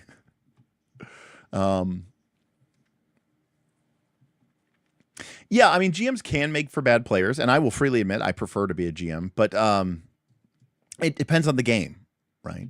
Like I would have no problem being a player in a Fate game or a Fabula Ultima game, because I have that ability to access that currency of Fate or Fabula points in order to take a cool idea and run with it. I hate the idea, well, mostly because most GMs are like sticks in the mud, of like having to like get the GM to buy into my idea. Like, why? Are you better than me? No, you're not better than me. You're just some, you're just some dude or some chick or some person sitting at the end of the table. You're not special. And when I'm the GM, by the way, I'm not special at all. So that's where I get irritated. I don't buy into that whole like the GM is Lord and God and of their universe and should have, special dispensation and special privilege. I don't feel that way at all.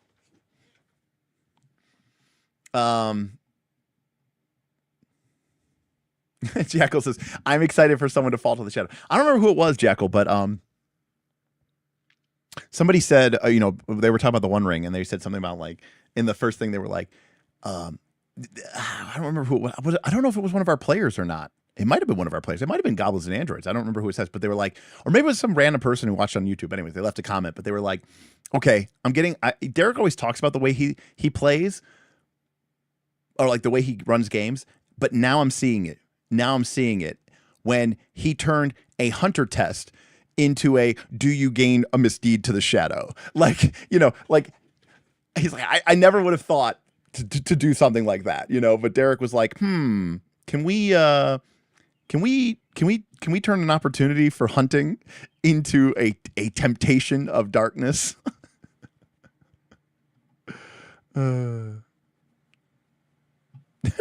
Ryan says, I want Derek to run a PBTA game for me now. Best sales pitch. There we go.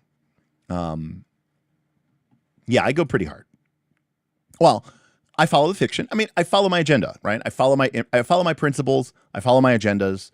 I'm not going to violate those. That's the only thing I do follow, right? And one of those is usually fill the characters' lives with adventure and excitement and danger or whatever. There's usually something there that I am predicating to. I believe in Apocalypse World it says like fill their lives with fuckery. I think is the exact term. This is first edition, but whatever, it's all the same.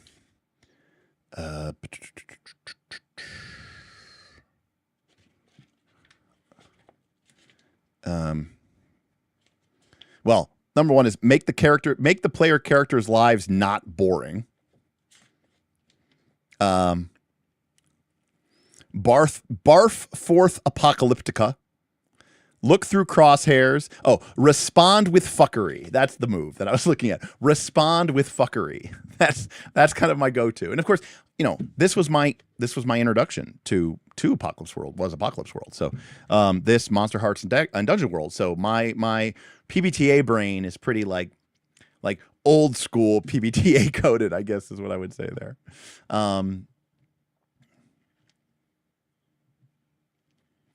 Correct. Yes, Aaron would never back out of that deal. He would stay committed to that forever. Once that happened, you were set. Even though it wasn't a binding agreement, he would never do this. Marcus says, but doesn't Fiction First give the GM more power than a traditionalist TTRPG? It depends, Marcus. In a game like PBTA, I would say no, not necessarily, because the GM can only make as hard of a move if they want if the player rolls a 6-. And even still, the GM has a responsibility to follow their principles and agendas. So in that way, the GM is fairly constrained. You know, they're wearing handcuffs in a way that maybe a lot of people don't think of. Whereas, you know, maybe a lot of people GM and they think I can do whatever I want to do at any time, no consequences. You know, that's my job, is to do whatever I want, and I don't think that way. In that way. Shinobi says, if hard moral choices and devastating personal outcomes are not occurring in my RPG campaign, I don't know what I'm doing here. Right? What are you even doing here? Yeah, Pumpkin exactly said what I just said. That's great. Yes, right, Mikey. The OPBTARA, like the OPBTA SR.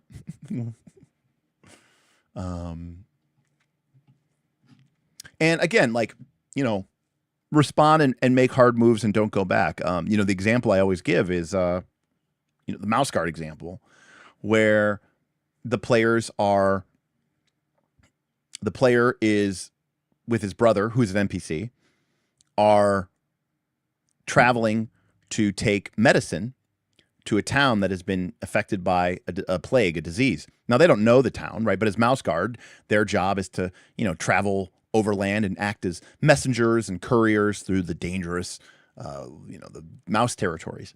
And so you have these, you know, this player traveling, and they come across a river that is, you know, overflooding. It's the springtime, the spring melt, and they have to cross. So they, you know, make a boat out of reeds and sticks and twigs, and they cross the boat. They cross the river, and the GM asks for a boating check, which is a skill in Mouse Guard, and the player fails. And so the GM says, okay, you failed the boating check. Your boat collapses. You and your brother and the satchel of medicine fall into the rivers and the rapids and get swept away downstream. You can swim to safety, but you can only save one thing: your brother or the medicine. Which do you save? And there's like an innate desire, right, for players to want to like Batman it, right? And I say Batman it because I think about there's a great moment in that it highlights this in the third Batman movie, the one with Val Kilmer. And at the end of the movie, the Riddler, I mean, we see this actually, compare the two things, compare Dark Knight to the Riddler, or to the Batman 3. So in Batman 3, Batman Forever, the Riddler asks Bruce Wayne / Batman, which one is he, Batman or Bruce Wayne? He needs to know. That's the ultimate riddle. And he drops Robin and then drops his love interest, played by Nicole Kidman, Dr. Meridian Chase. And they both fall to their death. And Batman says, you know, that's the ultimate answer, Riddler. I'm both. And, you know, he does some bullshit hero shit and saves both. And then in The Dark Knight, one with Heath Ledger, it's kind of a similar situation, right? Do you save Harvey Dent or do you save Rachel Dawes? And Batman chooses to save Rachel. Now, the double triple fuck is that Joker swapped them, and by choosing to save Rachel, he actually doesn't save Rachel and saves Harvey, sort of. And the other one dies. So, like, there's this classic knee-jerk reaction for a lot of people who's like, don't put me in that situation. Like, I swim to the medicine and I save it, and then I rush downstream and I rescue my brother. And we're like, no, we're past that. You made your boating check. You failed it. Now you have these consequences. Now you have to make one of these two choices.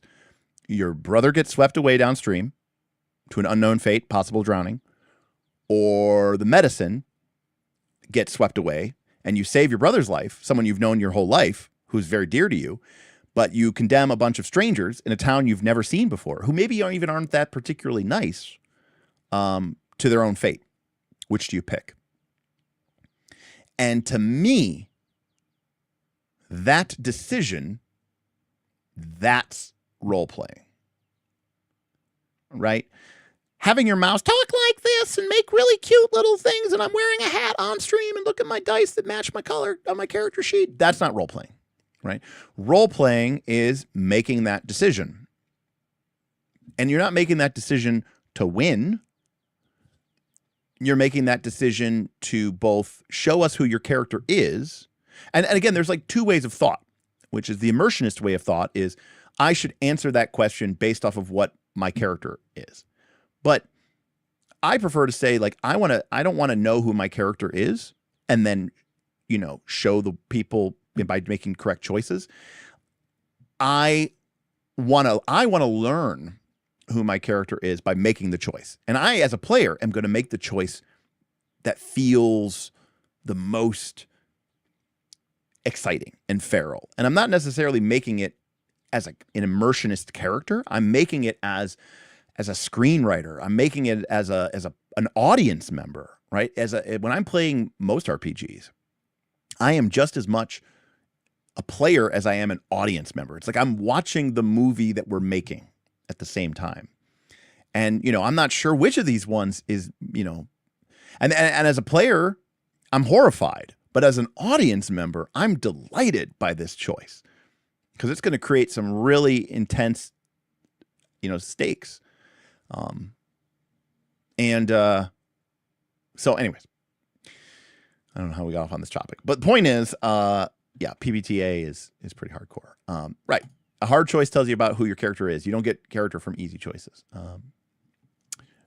No,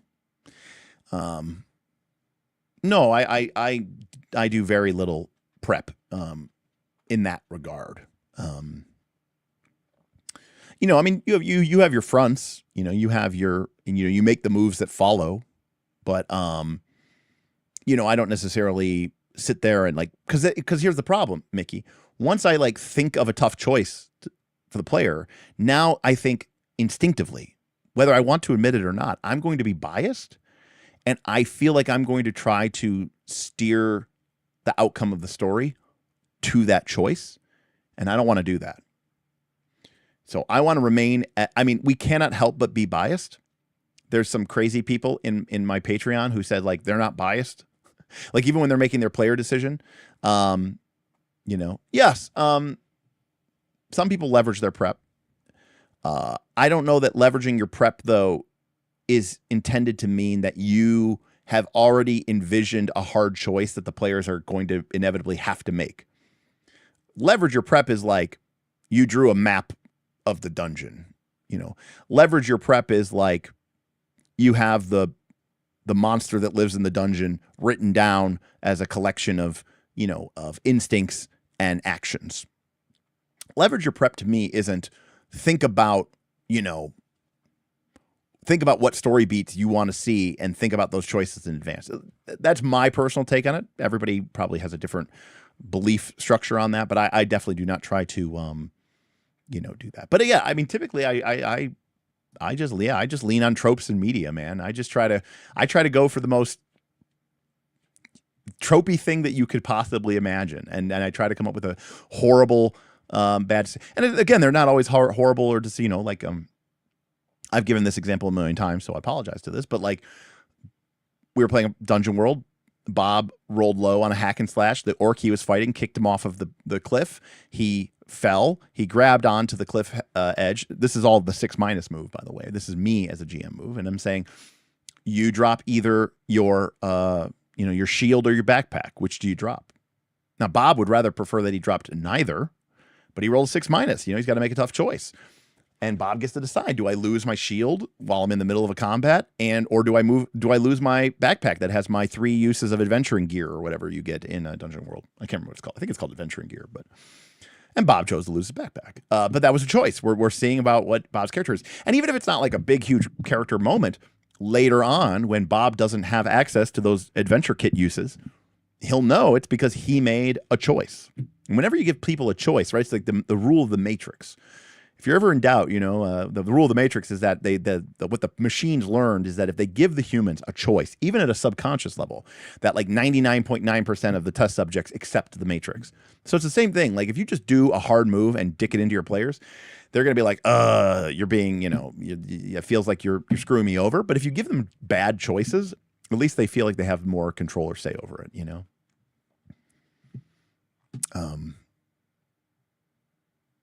Yeah, I am unabashed. I've said this many times on this channel. I am an unabashed stealer of tropes. I love resonance. I think resonance is more powerful. I would rather be, predictable and tropey than, unique and, oh my God, I've never seen that before. That you could call that a critique of me. If anything, one of my biggest complaints about a lot of adventures that are written, especially in the OSR, is that the authors are trying so hard to be weird and creative and unique, and no one's ever seen anything like this before, that, in my personal opinion, no one has any fucking clue what's going on. And I think it makes it tougher for the GM because we rely on these invisible resonance cues so often. And, we rely on these invisible resonance cues so often to do a lot of the heavy lifting. But when something is completely,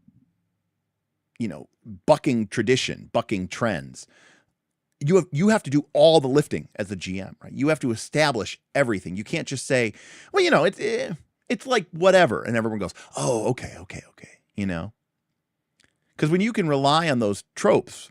Now, I have this problem sometimes with Bob, because growing up, most of my friends that I play with, and even people I play with today, they're nerds. Now, Bob isn't a nerd's nerd. He's becoming more of one, by the way. But, Bob grew up watching baseball. And he wasn't really like a super nerd like the rest of us. He didn't play RPGs, right, until we started this channel. So with my friends, I can say something like, I'm like, oh, no, it's just like, it's kind of like a Ged Ogion thing, from Wizard of Earthsea. And my friends all go, oh, okay, got it. They're like, is that like his father? I'm like, no, it's like more like his like master sort of kind of, but he's like also taking care of him. It's like it's like a Sparrowhawk Ogion thing. And everyone goes, okay. And Bob goes, oh, I've never read that book. Now, like, Bob has gotten better because Bob has read Wheel of Time, and Bob has, you know what I mean? So he's gotten more engrossed into the things. And again, yes, so Obvious, who's also one of my players, says, I also would not get this. So, okay, fair enough. But my point is that, you do have to pick your battles. You have to pick what you're going to resonance off of. John says, Derek calling out Brad Kerr here. I'm kidding. Actually, that is literally one of the people that I was thinking of. So I kind of am. Again, I don't hate them. I don't think that they're bad adventures. I just think that they are weird for weird's sake, and that's certainly a style and that's certainly an aesthetic, but I find them to be a lot more work than I would otherwise prefer them to be. But yes, I was very specifically thinking of Brad Kerr.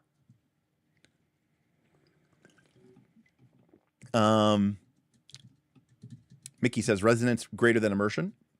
I tend to agree. I also think engagement is more important than immersion, and I think resonance helps with engagement. So I think, to me, that's the way I look at it. Now, different people might feel differently, but for me, I think engagement is more important than immersion, and I think resonance helps with engagement. And also true, that doesn't mean everything literally has to go according to, whatever it's called, trope.tv or whatever. But if you always are playing against the trope, then when everyone's special, no one is, right? Natalie, that was it. Wow, Andrew is late, but yes, he beat Natalie, and she only had one great play, and that was the original swing that flipped the vote. Russell had like 5 straight amazing plays. Yes, obviously, they literally had to change the rules of the idols and how they hid them because Russell was so amazing. And yes, it was Natalie. Yeah, correct. The FOA foursome, somehow, I can't even tell you how incredible this was. It was like 8-4 before the merge. And somehow the FOA made it, like, they all made it to like the final 5. It was crazy. It was like one of the greatest Survivor seasons for me personally. I met Russell Hantz, by the way. I get that he was a dick and a jerk and probably a criminal, but yes. Anyways, yeah, Numenera would probably be tougher for me personally. I'm not as familiar with those tropes and those resonance, and that's probably one of the reasons I've owned it. It was one of my original. I think it was like the first game I ever kickstarted, maybe back in like 2008 or something, 2009. It was a long time ago, but I've never actually run it. I've played it like at Gen Con and stuff, but I've never actually run it.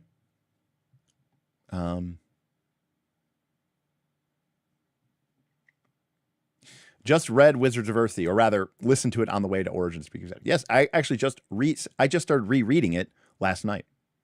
We were talking about it at the con. I was like, I need to reread that series. It's been a while since I've reread it. So, sick. Cal-X is good. So, yeah, let's before we're not gonna have a super long session, super long stream tonight. Eventually, don't worry. Eventually, we'll get back to Stone Top, and don't worry. Stone Top will come back, and now that KnightCon is over, I'm going to obviously be continuing my One Ring campaign, but I'm also finally going to kick off my Blades in the Dark, Avatar, and Daggerheart campaigns. And my belief is that all of those, I think, will be televised, because I think all the players have agreed to do that. So we're going to take a look at the poll results and see what we got. All right, we got 23 responses. So let's see what we got here.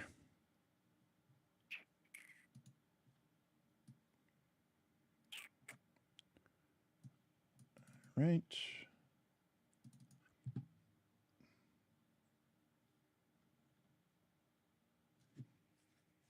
Sorry. Okay. All right. So we got 23 responses. Overall, how would you rate your KnightCon experience? 20 say that it was a 5, and 3 say it was a 4. So I would say that's pretty good. By the way, I'm looking at these for the first time. How likely would you be to so the first one is just a generic, people are comfortable, 1 to 5. This is just before we even get into the nitty gritty. I wanted to just get people's initial gut take reaction before we go into this. So this is the first one. So obviously these are good results. Secondly, how likely would you be to recommend KnightCon to a fellow patron or gamer? So this is my NPS question. This is Net Promoter Score. So for those of you who don't understand Net Promoter Score, basically a 9 or a 10 is a +1. A 7 or an 8 is a 0, and 6 through 1 is a -1. So in this case, we have a total of 20 of 23. So our NPS is like 0.85, which is pretty good, which is actually really, really good. What was your favorite part of KnightCon? And of course, Gemini has summarized our results here. In-person connection, meeting many. Highlight for many was meeting fellow Discord community members, building relationships, gaming experiences, participating in pickup games, elite sessions, and having dedicated space for gaming were primary sources of enjoyment, with many praising the quality and engagement of games run by fellow members. Community and discussion, engaging in discussions regarding game design, philosophy, and general social interaction provided a meaningful experience for attendees. And amenities, small-scale perks like the provided snacks, specifically cookies and meat, were noted as positive aspects of the event. So we're not going to go into all of the specific things here, but how satisfied were you with the gaming you participated in? So we've got 7 people who said 4, 5, 16 people who said 5. How satisfied were you with the lounge space? So we have a little bit of a drop off here. We get our first 3s. So that is a little interesting to me. I wonder now again, I'm trying to figure out what we could do better. But obviously, overall, this is very positive, right? I mean,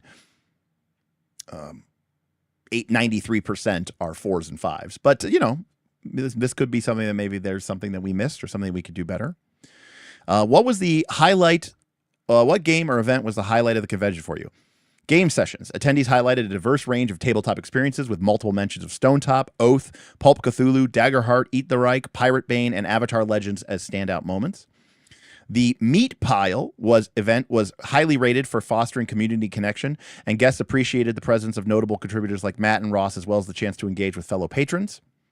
Organized play and playtesting. Participants enjoyed opportunities to run games with little preparation, to playtest systems like Trespasser and Wonder Why, and to participate in focus sessions like the X-Crawl Classic Funnel and world-building heavy campaigns. Did KnightCon help you meet new people in the community? 91% said yes, definitely. 8.7% said somewhat. What is one thing we should improve for the next KnightCon? Scheduling improvement. Streamline the game sign-up and coordination process by using a more robust system than a spreadsheet. Improve the layout for mobile readability and ensure all game times are clearly listed. I completely agree with this. Obviously, we had a lot more people than we thought, and just using a spreadsheet probably isn't the best. So that is definitely something that we can work on for next time. So I actually agree with that. Facilities and climate control. Enhance the environment by ensuring reliable air conditioning and air circulation. Address potential noise issues with soundproofing and provide access to Wi-Fi. Well, not for nothing, but there's only so much I can do here. For one, I mean, I think we could have maybe brought some fans in. I don't know that that would have helped 100%. Unfortunately, fans would have also made it noisier. Number two, in terms of like convention gaming, it was pretty dang quiet. I know I personally could be loud sometimes when I was like hooting and hollering. But normally you're used to playing in a really packed room. If you're playing Pathfinder Society or if you're playing in the open gaming area, I mean, it's horribly horrible. But that's definitely something to think about. I don't know, I don't really know and then providing access to Wi-Fi. Well, I certainly can't. I certainly can't provide access to Wi-Fi. I don't think.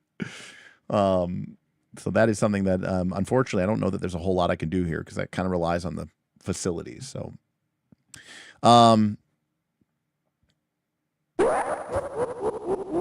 hey, Dirty Phil, what's up? We were just talking about how we're going to be kicking off our Daggerheart game here soon. Super late to the stream. Southern Games Expo in July in South Carolina. Let's keep the momentum, y'all. Thank you, Dirty Phil. I don't think I'm going to make it because I'm going to be going to Gen Con in late July. So that's my next convention. But appreciate it. Yeah, let's keep the momentum going. Again, I'm looking forward to, now that KnightCon's in the rearview mirror, I can start thinking about running some more games and get these games scheduled and kicked off. Both Ryan and Cinnaboth both said mobile Starlink go. Yeah. Probably not going to happen. Also, too, like, there's a fine balance. People are saying stuff like, oh, bring in this, bring in that, bring in this, bring in that. Well, that's all good and all, but that raises the cost. And then, it might be good for people, but then also it might lead to, a handful of people who now can't come. Event logistics. Increase the number of available game tables, offer a variety of table shapes to suit different needs, and create dedicated spaces for socializing or game prep. So again, this is like a function of the size of the room. We did have rectangular tables and circular tables. Some people preferred one or the other. The circular tables are a little bit bigger, obviously, but maybe not as condensed. That being said, if I increase the game tables, if I have more game shapes, if I have dedicated spaces for socializing, then I need a bigger room.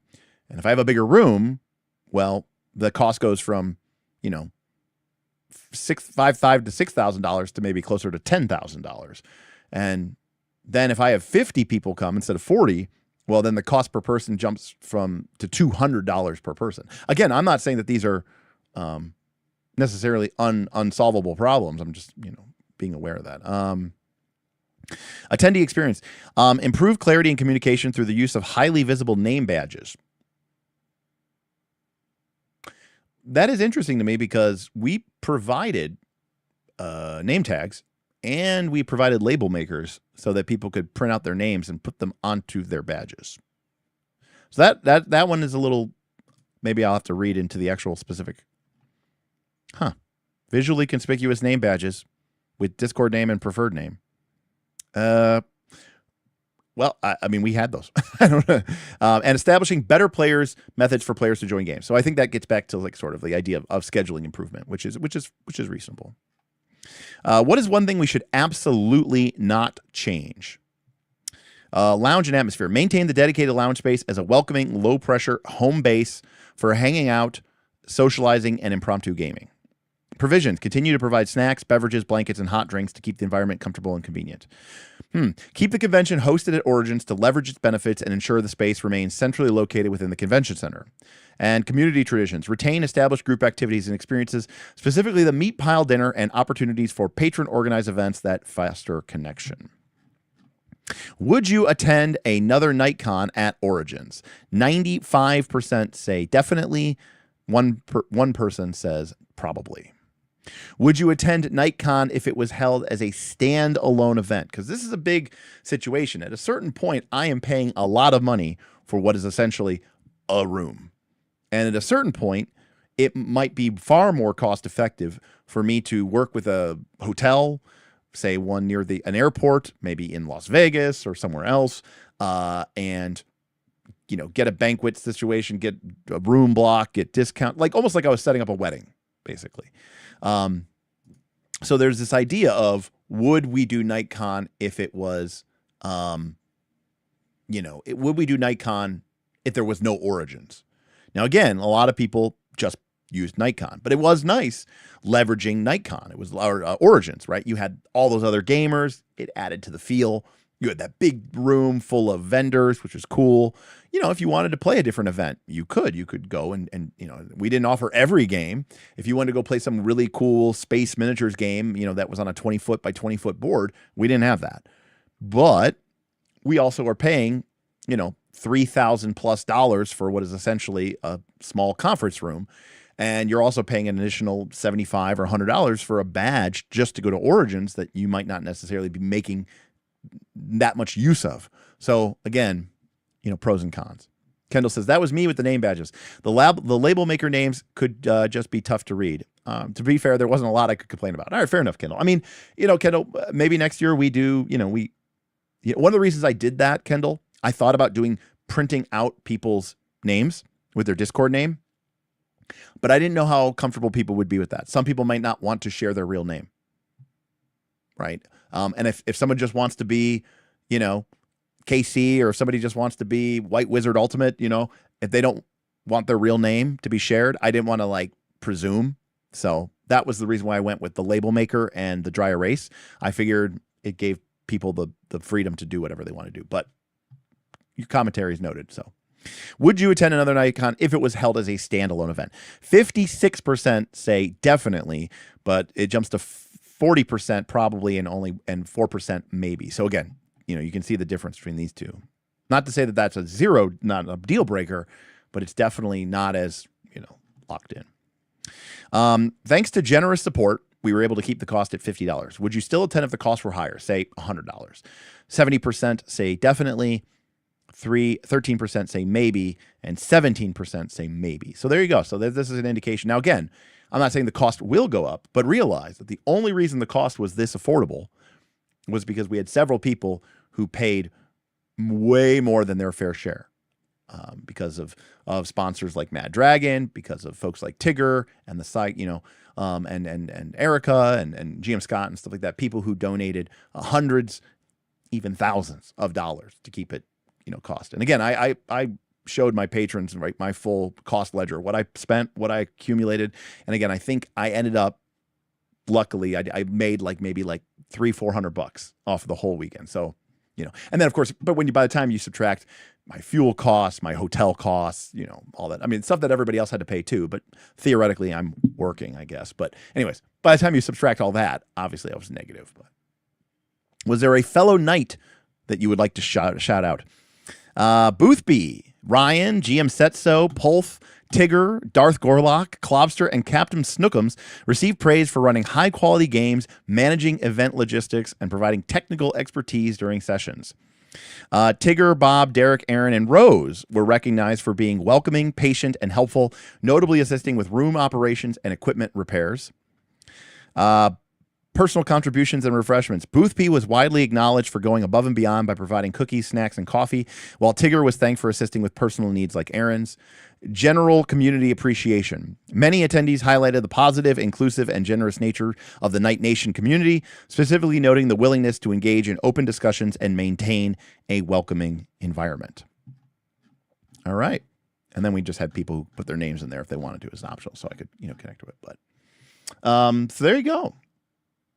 All in all, I mean, I kind of expected the survey results to be pretty good, given that during Origins, people were coming up to me and saying, "Wow, this is awesome! This is great."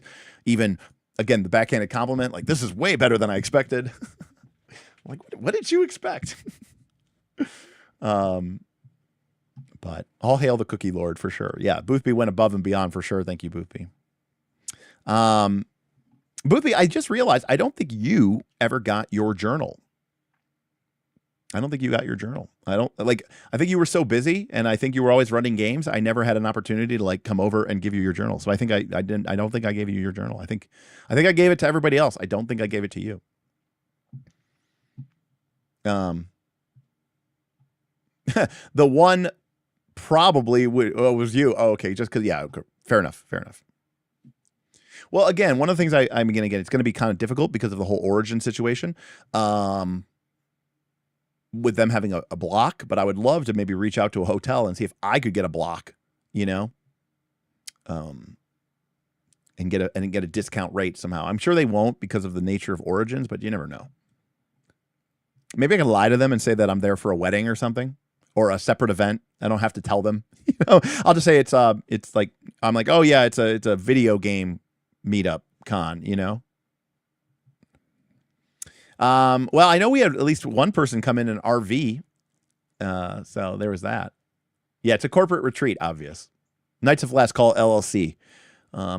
We're a mergers and takeover, mergers and acquisitions company. When was Origins? 2 days ago.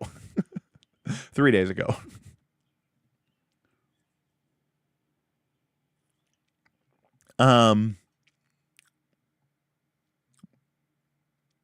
Yeah. No, I did not, Kendall. We did. There were a couple people who stopped by and everything like that, but no, nothing. I mean, to be clear, we were up there specifically because I wanted to avoid foot traffic, right? Like the LARPers that were set next to us, they were actually really pissed off. Apparently they normally are somewhere else where they get a lot more foot traffic. And they said that in most years, they've been in Origins for a long time. They said that like half of their tickets that they get are generics, which is to say people who didn't pre-sign up for their games.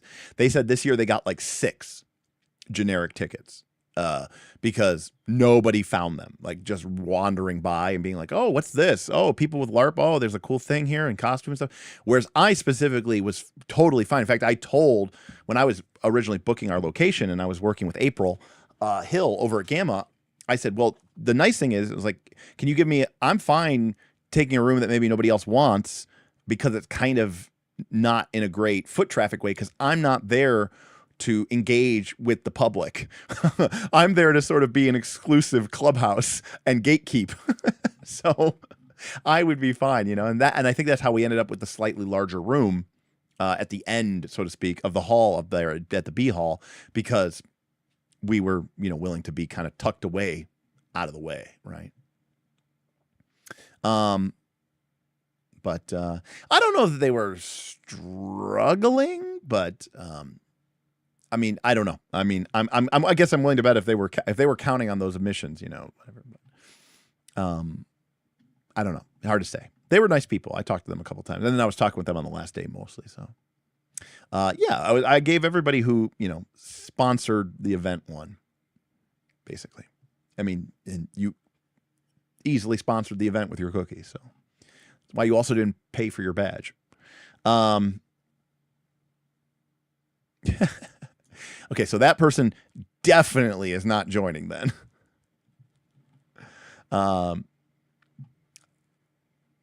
What is FLGS? I mean, I know it means favorite local gaming store, but I don't know what you mean by that.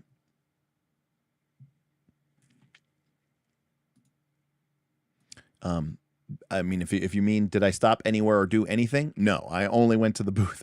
I went to the dealer hall like twice, maybe 2.5 times. And, you know, other than that, I mean, if you're willing to drive in every day, you can definitely get a cheap room. No doubt. Columbus is not an expensive city. I mean, nothing's cheap these days. But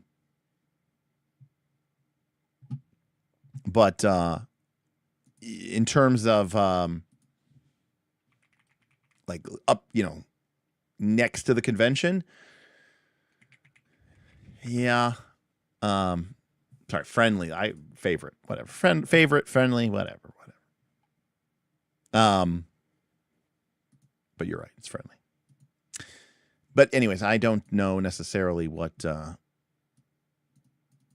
those costs look like. If you're now, I know that, I mean, Gen Con, it's like you wouldn't even get the hotel because they're all sold out instantaneously. And even then, if you go through the Gen Con portal, you're going to be paying $350 plus a night. So you're going to end up spending like close to $1,400 just to get a hotel room at Gen Con. Whereas at Origins, you know, you could probably get away for $175 or $200 a night and be like next door, right? But again, if you're willing to drive or, you know, whatever, make alternative arrangements. I know some people got some Airbnbs, and again, they were only like, 4, 5, 10 minutes away, you know. Andrew says, I'm still behind, but I need more Lord of the Bling, not Stone Top. The problem is Stone Top, because of crazy people, makes me so much money. And I did promise, because of the tip goals, that we would go through all of Stone Top. But other people are like, Derek, please do other things on your channel. We did. We covered Pico, right? We took a break. We covered Pico for one session. And I was playing some Final Fantasy 1 over on game night. Did I buy any tier dice? Neither. I bought an Origins t-shirt. That's the only thing I bought. Yeah, that's the only thing I bought. But Broken Blade Publishing did give me a bunch of hard copies of Oathhammer to give away on the stream. So maybe we'll circle back around to Oathhammer at some time. Kindle says, shout out to B Robo for splitting my hotel and to give me some money for wasting money in the exhibit hall. Yeah, a couple people worked together, crashed with each other, split Airbnbs. I know that somebody let White Wizard, who drove his RV from Texas, like park at their Airbnb or something, you know. Yeah, it's crazy. Gen Con's out of control. I did a video years ago about my problem with Gen Con, and that's probably like one of, if not the most hate I've ever gotten. In fact, that Gen Con video literally led me to getting reaction videos from other smaller channels that were just like kind of using that opportunity to kind of dunk on me. And I remember I actually went into the comments and I responded to the one person, and he was like, oh wow, you're totally reasonable and actually not a bad person. And then in their follow-up reaction video, they were like, I just want to say that like Derek Melinda actually reached out to me and said he watched my video and kind of plugged me on his video, and gave us a link, and like we've gotten like 10 times as many views as we normally would. So for like somebody to like highlight the person who was like kind of hating on them, that was pretty sweet. I was like, well, you clearly don't know me, where if I get a really mean comment, I heart it and I pin it to the top, and I want to make sure that everyone sees it first. I mean, they weren't like complete. I mean, they were saying I was full of shit, but they weren't like personally attacking me. But anyways, 8 people in one motel room like Vegas. Never. No. 2 people max. And a motel? No. We stay at the Aria. We stay at the Aria. We stay at the Bellagio. We stay at the Park MGM.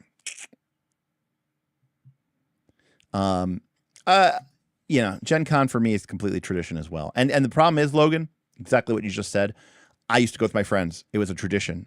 None of my friends go anymore, so it's become not a tradition. Ironically, now the new tradition is me hanging out with Steve Glicker, and I love going to Gen Con and hanging out with Steve Glicker. So that's the more fun part for me now. So it's like my new tradition, but it is not what it used to be for me, you know.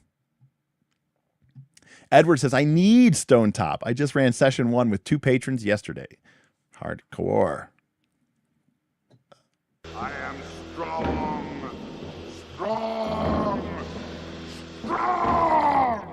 Something tells me, Mark, you would not be able to overcome the lovers of Stone Top. They would overpower you with their rhetoric and their might and their financial powers. So, yes, they definitely do not abbreviate it that way. Yes, correct. No, I mean, again, I don't care about clicks. Really, honestly, I just care about, the people in that room, the people on my Patreon. If it was up to me, I would love to get everyone who wanted to, who was able to come. I mean, that would be awesome. I'm not saying like we need to be like 500 strong, but we have 500 and some members of the Patreon. I mean, there's a world where we could get 100 people. That's only 20% of our patrons. That'd be cool. Be very cool. What is next on the first look queue? Next is Burning Wheel, which is not really a first look because I've like played it before and ran it before, so it's not really a first look, but it's kind of a first look because it's been a long time and it might as well be a first look because we've never actually talked about it. We talk about it all the time, but we've never covered it here. Burning Wheel. Wicked Ones, which has been on the list at the top of the list for like 8 months, but Darth Gorlock wants to do it with me because he's the one who put it on the list. And he ran a campaign of it, and he's just been like super busy with family stuff, and so he hasn't had time, so it just kind of keeps getting punted over. After that, we have Fiasco. Yes, Fiasco. Also not a first look, a game that I've played a million times. After that is an actual first look, which is His Majesty the Worm. And then we have Middle Earth role-playing game. That's right, the one from like, the 80s. And then a bunch of stuff going down from there. But right now there's about there's about 20 things in the first look queue. Kalana says, Gen Con has outgrown its venue. It really has. It's stressful just even getting around. Yeah, forget events. Forget food. Forget vendors. It is just too many people in too small of an area. And it's just not. And their solution of now expanding into all the hotels and to Lucas Oil Stadium is not a solution.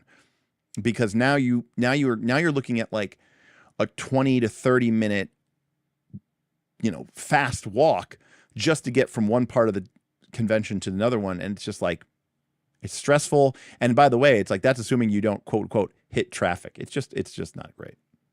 It's not great. But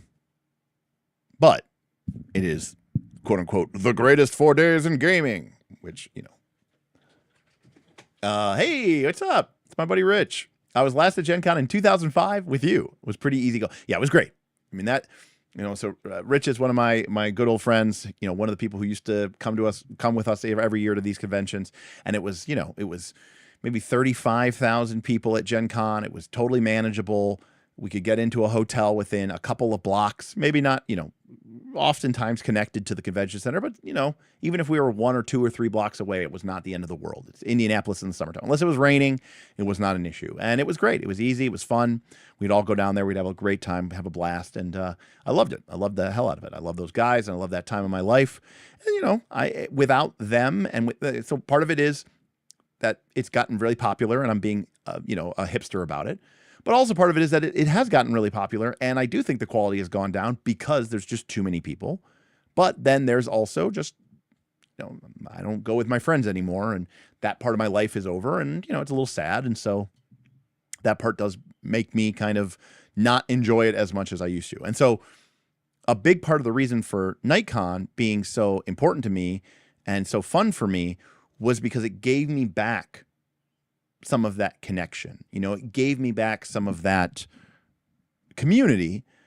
We used to go to these conventions and it would be like 8, 9, 10 of us, right? We'd all drive down, we were all in our 20s and, kind of broke, but making it work. And we'd all go down there, and it was, it was fantastic to have that community of that close group of friends. Well, that went away. So with the Knights, I kind of get to relive that a little bit, which is pretty cool. I know, buddy. I know. Well, I have not been broke for 20 years, but in the last 10 years, I've been broke several times. So I'm currently in a broke phase. So I get you. I understand. Yeah. So Dr. Way says, we researched that there's roughly the same number of hotel rooms in downtown Indy as in Columbus. And of course, Gen Con is orders of magnitude larger. It's not an order of magnitude larger because that would be times 10, but it is definitely, times, 5 or 6 or 7. But if I just do a quick Google search and, and I just said, how many hotels are in downtown Indianapolis? And the Gemini AI overview says, downtown Indianapolis features nearly 60 hotels with over 7,500 total rooms. Okay, so in downtown Indianapolis, and then by that it doesn't mean necessarily next to the convention center. It means just downtown Indianapolis. It says there's over 7,500 rooms. Now, in Vegas,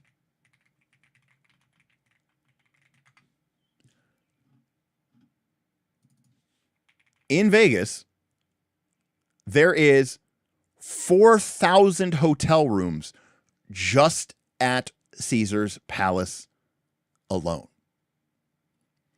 So to kind of highlight the difference between those cities and what they're set up to do, all of downtown Indianapolis has 7,500 hotel rooms. One resort property, Caesar's Palace, has 4,000 hotel rooms.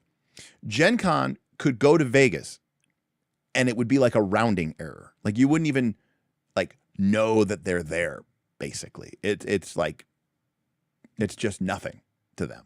You know, it'd be a blip on the radar.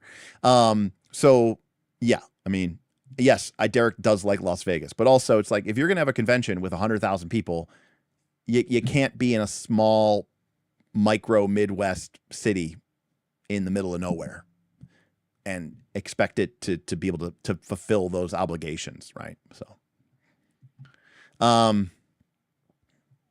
but yeah, no, Columbus is a great town and it's perfect for Origins. Origins is a very different. Origins is just big enough that there's people there, there's things to do, there's games being played, but it's so relaxed and so chill. You can go into a restaurant at dinner time and get a table within 10 to 20 minutes. You can walk over to North Market and get food and be back within half an hour. It's very walkable, very, doable, but yeah. But yes, that we have talked about doing potentially a NightCon in Vegas. Now there's disadvantages to that too. Columbus is great. We can just drive down there. We don't have to ship anything. We can all just drive from Cleveland. It's a 2 hour and 15-minute drive. Very easy. It's affordable. Now, granted, flights to Vegas are very cheap, and everybody can basically fly to Vegas for cheap. The hotels are set up to support this exact kind of infrastructure. And you can get great rates, and you can get as much space or as little space as you need or want. I mean, they're literally hosting hundreds of conventions a week. I'm not even kidding you. Per week, they host hundreds of conventions. And not to mention that they're used to, doing things like, the F1 or the National Finals Rodeo or, whatever it's called, Electric Daisy Carnival or whatever, just massive events with hundreds and hundreds of thousands of people. So it's just like nothing, maybe even 1 million people. It is a city designed for this, but yeah, right. Boothby could not bring 400 cookies to Vegas, and it would be harder for me. I would have to pay more for certain shipping and stuff like that. But yeah, anyways, it has its advantages, but it has its disadvantages too, for sure. Origins is a cool aesthetic, and it's obviously convenient for us. But flying in and getting to Columbus isn't the easiest thing in the world for everyone, and we'll have to see. But my guess is NightCon. I feel confident in saying with 90% certainty that NightCon 1 or NightCon 0.5 will be at Origins 2027. So, yeah, I mean, without any real planning going on right now. I mean, well, the patrons have already created the 2027 Origins planning, NightCon planning thing, and they're already talking about building a scheduling app. So clearly they're ready to go, even though we just got back yesterday. Everyone got home yesterday. I would say it was a tremendous success. It's a testament to the community. It's a testament to the game masters and the event organizers. Shout out to myself, to Bob, to Aaron, all who helped, organize this. Shout out to Boothby, who, I basically consider to be part of the event organization. Pulf for managing our events, kind of our event coordinator. Those 5 folks really helped organize everything. And then, Mad Dragon, Erica, GM Scott, and of course Tigger for sponsoring the event. And making it affordable for everybody else, right? I don't think we would have had as many people coming. I probably would have lost money. We would have done it anyways, but it wouldn't have been as cool. We would have had maybe 30 people, and I probably would have ended up losing, $1,000 on the whole process. And that makes it tougher to do in following years. Instead, it seems like, if anything, we're going to keep growing. So obviously, we have to kind of go from there. But all in all, I would say it was a tremendous and incredible success. It went so much smoother and better than I ever dreamed it would or could. Everyone showed up. Events and games were running. Can we get better? Yeah, we could. But I mean, the overall, you saw the results. I mean, the reaction was just incredibly positive. So I thought it was a lot of fun. And also, quite frankly, like Gen Con, okay? Like Gen Con is running like, you know, like one Land of Eam game, you know, like my point is like we ran as many like weird indie games in that hall, in that room as probably like the rest of the con combined, you know? So I think it was a success, and I think it was glorious. I had a lot of fun. I had fun playing board games. I had fun playing, you know, I had great fun playing ARCs with Trevor and Steven and Bob. I had great fun messing with / playing Oath with Jess and with Commander Snookums and stuff. It was a lot of fun. My buddy Aaron, my buddy Bob were there. My buddy George was there. It was great to get to. I didn't get to spend as much time with honestly with them because, you know, I was kind of busy doing my stuff and running the event. But our friends Matt and Ross stopped by, so it was fun. It was really nice to be supported both by, you know, friends old and new, which was really fun.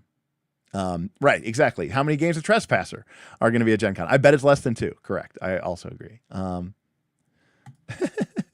Land of Eam, you mean the Origins RPG of the year, where the only game run at the con was Bob for the Knights, who won the Origins Game of the Year award, weren't at Origins, didn't run any Origin games, except Bob was running for them. Now, to be fair, we can't hate on them because Exalted Funeral did send us Land of Eam for free, and they even sent us the physical box set, which now Bob has and runs for his kids. So, you know, at least they gave us something. But that is an accurate statement. It's like when they move out of the cool, you know, hipster club and they start selling out stadium tours, you know. This is a new thing that's gaining momentum, right? Because there was NightCon in Vegas. There was NightCon at Origins. Well, there were 4 factions. There was NightCon at Vegas, NightCon at Origins, NightCon on a cruise, and then NightCon, like, you know, in a remote mountain resort cabin. But now there's a 5th faction, which is NightCon on a train con, night train con. It's gaining steam. Well,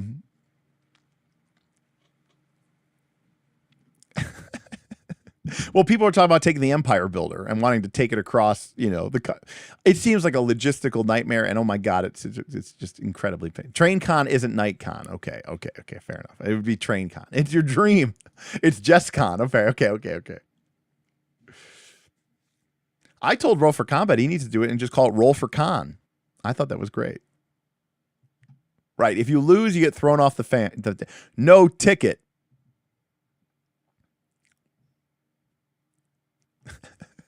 Train Con is a must. I mean, I think you're contractually obligated to play a train game, but like, if you're going to play a train game, why in God's name would you choose Ticket to Ride? And why wouldn't you choose something like Brass Birmingham or Brass Lancaster? You know, like the #1 rated game on Board Game Geek. Or Murder on the Orient Express. The organizers are called the conductors. 1830. 18XX, yeah, those are tough games. Ticket to Ride, so you want to lose, friends? I will admit, I don't think Ticket to Ride is a particularly good game. I mean, it's a good way to get people introduced to the hobby, but I don't think it's a particularly good game. Jess, by the way, showing her Canadian bias, says that if we did it in the U.S., she'd want to do that, but she doesn't actually want to do it in the U.S. She would rather do the Canadian VIA route, rail route in Canada, going from Toronto to Vancouver. Toronto to Vancouver through the Rockies does sound pretty hot, though. Oh, please introduce me to better train games. Oh, there are so many better train games. Steam and Brass are the best ones. There are the Marcus whatever game. Marcus Wallace. What's his name?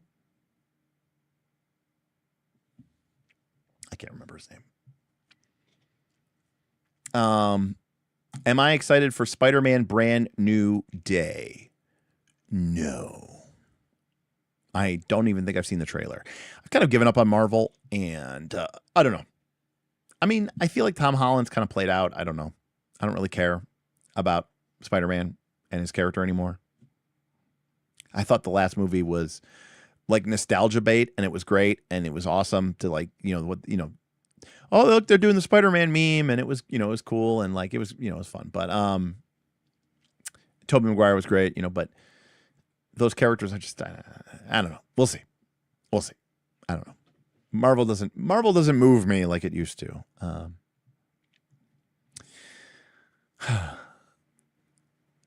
So, any case, KnightCon was amazing, was awesome, but I am excited to kind of get back to regular scheduled programming. Obviously, first looks, but also, we have this super chat. Like, so, like, what do we do now? I don't know what I'm supposed to do with this channel anymore. Like, it's like a separate existential tangent, derivative. But, I have some people who say that first looks are the most valuable things that I do. But there's a part of me that also feels like, if we just are always just throwing new games at people, like, is that really helping you become a better GM? I don't know. But I'm also kind of like, I feel like I've covered a lot. Yes, I could repeat things that I've said in the past, maybe update things with the, new things that I've learned, but we've covered a lot. I mean, we've done a lot of videos on this channel. Sometimes when I struggle to think about stuff that we haven't covered yet, I have to remind myself that, every year I produce somewhere in the neighborhood of about 500, 400 to 500 hours of content, which would normally take a YouTuber about, 20 years to produce. So I'm producing in 1 year what would take them 20 years. Or another way to say it is I could live stream for like 2 or 3 weeks and take all those live streams and break them up into 15-minute videos and release them 1 week at a time. And I would be done with work for the year, right? A lot of videos just kind of make one point. They tell you they kind of tease the point, and then they kind of hint at the point. Then they tell you why they think the point's important. Then they tell you what the point is. Then they tell you why the point is important. And they tell you, it's the classic, I'm going to tell you what I'm going to tell you. I told you. Now I'm going to tell you what I just told you, right? The classic presentation spiel. And that's a 15-minute video. You throw in a talking head, which we have right here anyways, maybe a couple cuts from B-roll so that your cheap Fiverr editor can put it together at a low price. And that's Dungeon Tube in a nutshell. Okay, but then what? So sometimes I'm like, dang, like I've talked about a lot. And I think there's a certain point where there's only so much I can, like, I don't know, start just yelling at people like, PBTA, feral. I at a certain point, I'm like, I don't know that I have anything else.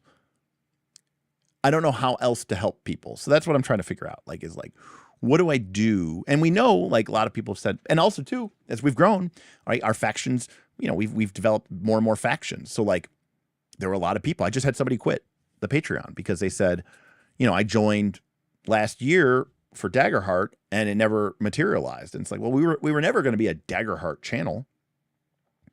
And so when I talk about one game, it makes, like, some people happy, and then it makes a bunch of other people upset. When I do first looks, it makes some people happy and it makes a bunch of other people check out. When I talk about, I don't know, dungeon design, it makes some people happy and it makes a bunch of other people check out. So, and again, not to belabor a point, but, like, there's a lot of YouTubers who go, all right, everybody, hey, I'm going to be working on this project for a Kickstarter. So I'm actually going to stop making content for the next 6 to 9 months because I'm really going to work on this Kickstarter, and their audience will be like, oh, wow, that's so awesome. We support you. That's so great. You're so generous to not make videos for us. So that you can work on the Kickstarter. Meanwhile, where I'm like, oh, maybe it would be cool to actually turn this into a Kickstarter, and everyone's like, you should stream every minute of your design. So it's like, okay. So there's like this, there's this like community difference between what we have here and what other people have as well. The other problem, not problem, but the other thing is realistically, I do have to admit this to myself, which is before I could afford to not give a fuck. I had a great job. It paid very well, right? I worked for a soulless venture capitalist fund who, had contracts with hedge funds and billion-dollar hedge funds and stuff. And they afforded my salary, and it didn't really matter what this channel did. But now, if I do a video and it performs, when I say perform, I just mean, like, if nobody watches it and nobody tips for it and it doesn't really generate any Patreon interest or anything like that, You know, I mean, I would say that, you know, half of my income every month is random. So take what you make right now, cut it in half, and that's how much money you make. Now, assume that half of that is a dice roll. It might be there, it might not be there. So it is stressful in that way. And while I'm not going to like start streaming 5e or something like that, I do have to follow the fact that like it'd be really cool to do an actual play of Daggerheart. We built a studio for it. But also, historically, actual plays make us negative money. So while I would love to do that, my audience also says, we don't like that. So there is kind of a follow, you know, there is kind of a follow the money type thing. And yes, you know, we did a couple of sponsorships, which is great, but you know, we're not really set up to like do that. Those sponsorships came about because we had people who kind of were already engaged with us and knew us, and they reached out to us. It's not really in my nature to like spam people and be like, "Can give me money, please?" I don't do that well. That's not one of my talents. I mean, again, I'm extremely blessed that I have the freedom to kind of do whatever the fuck I want, and people somehow, for some odd reason, continue to support for us. But I do get that it's frustrating when we jump from system to system, and I do get that it's frustrating that some people are like, you need to keep making me a better GM, and I'm kind of like, I mean, I'm not trying to like say I've given up on you, but I'm also kind of like, I don't know, man. I've done like 350, 100, I don't know. I've done like 500 hours of how to be a better GM. So I don't, you know, and also too, some of these, you know, I'm not going to lie to you, like some dungeon tubers like might, I don't know, like there's some problems that are maybe I don't have a good solution to. Maybe it's something I do well, but I don't know how to teach you to do it. Like one of the number one things that people voted for when we did our informal poll of like, what skill as a game master do you feel like you struggle with? And one was narration. And okay, my advice to you would be read more books and get comfortable with a thesaurus. There you go. You know, like, is that the advice that you want? No, like that's not going to get views. You know, you want 3 things you can do to, and you know, and then everyone's going to tell you the same bullshit thing. Think about the 5 senses. You know, not just what you can see, but what you can smell. You know, and that's how you get like the Matt Colville, like, oh, you smell lavender, and people are like, what the fuck does lavender even smell like? Like, I mean, I'm not saying this is bad advice. I'm just saying that there's like these truisms that just get repeated ad nauseum in our advice across multiple books that people have sold people or videos time and time again. And I just think the advice is just bad. Anyways, I know it sounds like I'm ranting here, but it's just, this is the crux of the conversation that I was having with Spencer Stark at Gamma in March. As I said, I want to help all these people who are interested in your game, Daggerheart, be in what, in my opinion, is a better Daggerheart GM. But I don't know how to reach them without making it seem like I'm belittling them or without going like way over their heads. So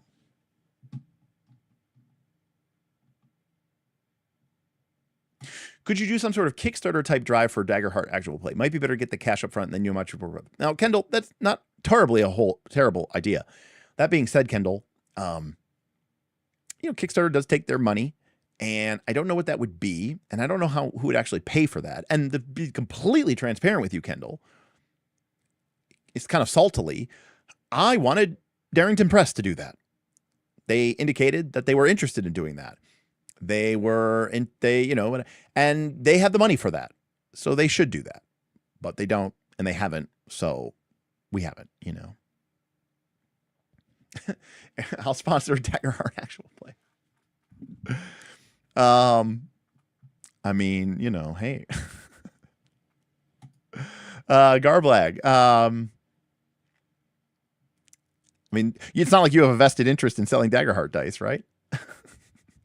I mean, no, that's a good situation. But again, like, I don't know how to say this, but it's like the amount of money that it would take to actually sponsor a Daggerheart actual play. Like, and again, too, it's like, I'm going off on like many rants here, and I wanted this to be. I told everyone this was going to be a short session, but like when Daggerheart initially launched, and even like recently, they're like, "Don't worry, guys, we're committed to Daggerheart.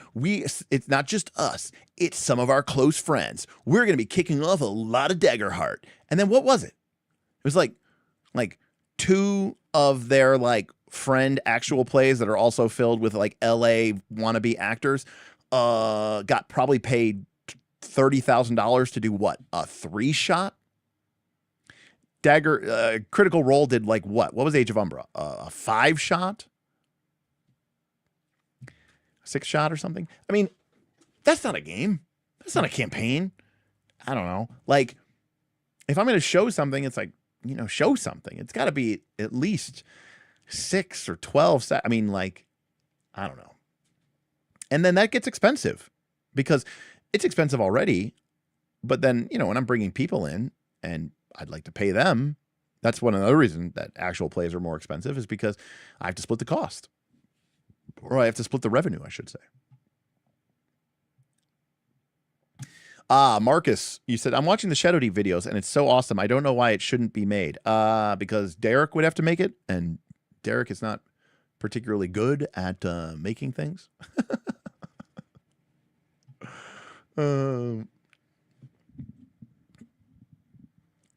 New Kickstarter still on track for Sunday. I don't know what that means, Edward. Hey, thank you, Ramasi. 11 months. Appreciate you. Appreciate all those Prime subbies. Support us for free. Twitch.tv/Knights of Last Call. Use your Amazon Prime. Can Derek do short? No. Mad Dragon, Roll with Hope. We do have those. Sexy dice. Damn, you're on to me.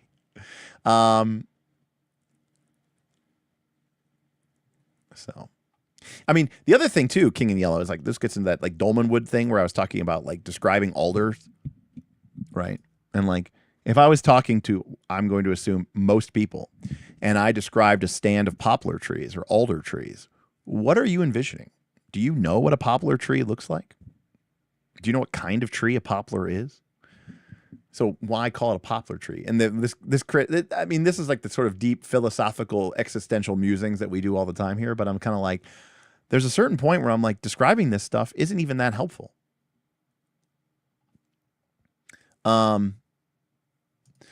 Jess says, Derek, if you do a crowdfund for Daggerheart campaign and you raise enough money for me to come film an AP with you, I'll come film every day for a week.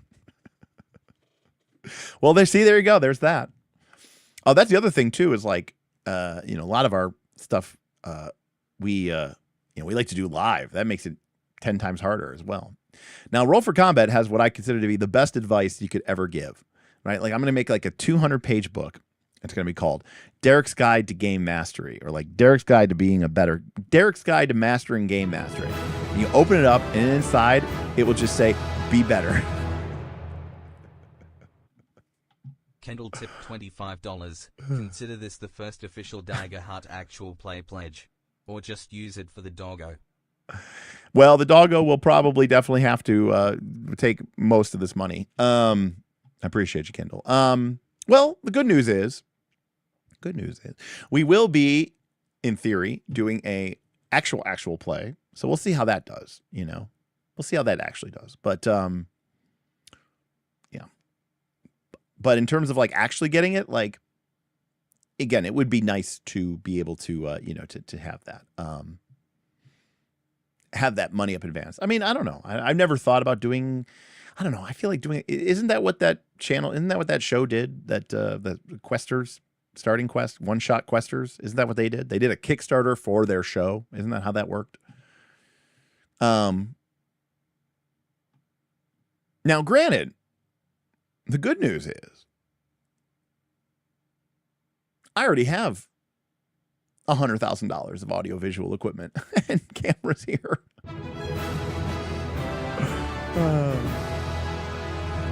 Hey, Edward, what's up?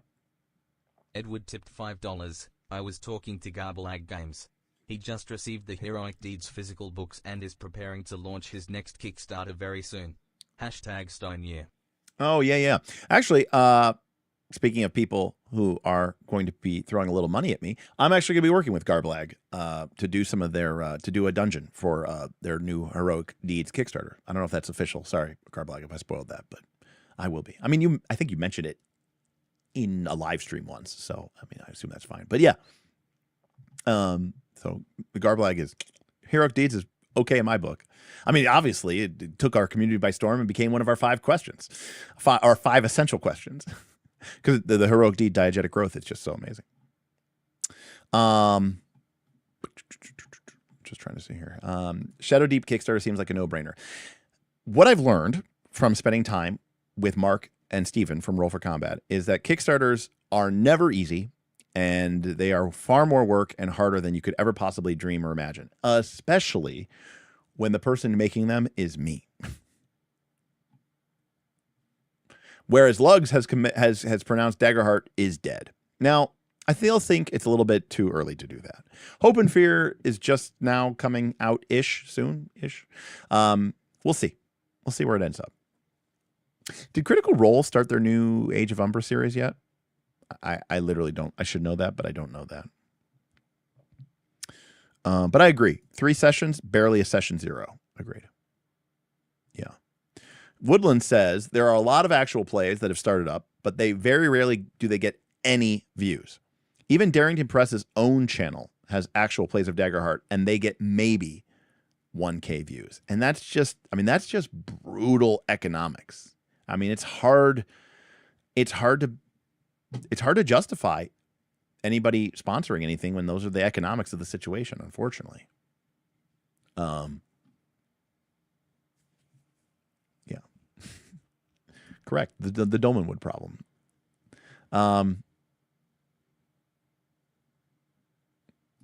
Welcome to the present. I have no idea. I mean, it depends on the length, the time, the nature of it, but I have no idea what it is. I really don't, because I'd have to figure out who's involved, how many people, yada yada. Mark says I would pay a lot to sponsor Jess. Oh well, my. Well, that's good for Jess. I don't know if that's good for me. Roll better. That's your player tactics book. I love it. Yeah. Okay. That is how they did that. Okay. But Marcus, the thing is, like, that feels like double dipping. Like, I have a Patreon, you know, like that seems, you know. Also, you know, I'm going to be completely honest with you all here. Not to sound like I'm like, I've met a lot of content creators. I do a lot more than a lot of content creators. Number one, because I'm streaming so often. And I'm live, you know what I mean? Like, I'm live. So it's not like I could be doing something else too. I'm not saying that other content creators don't do work. They do.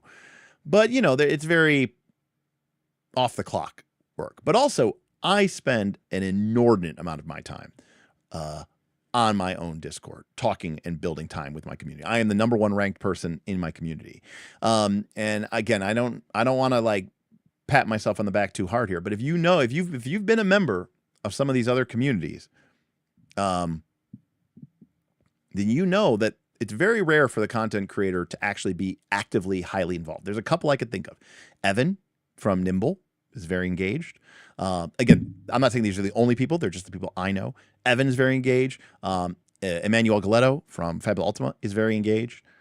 So those are exceptions, you know. And I wouldn't call Emmanuel Galetto, though, a content creator. He's an author, you know. And Evan has sort of streamed a little bit, but mostly from his game design perspective, right? So he's still mostly a game designer and developer.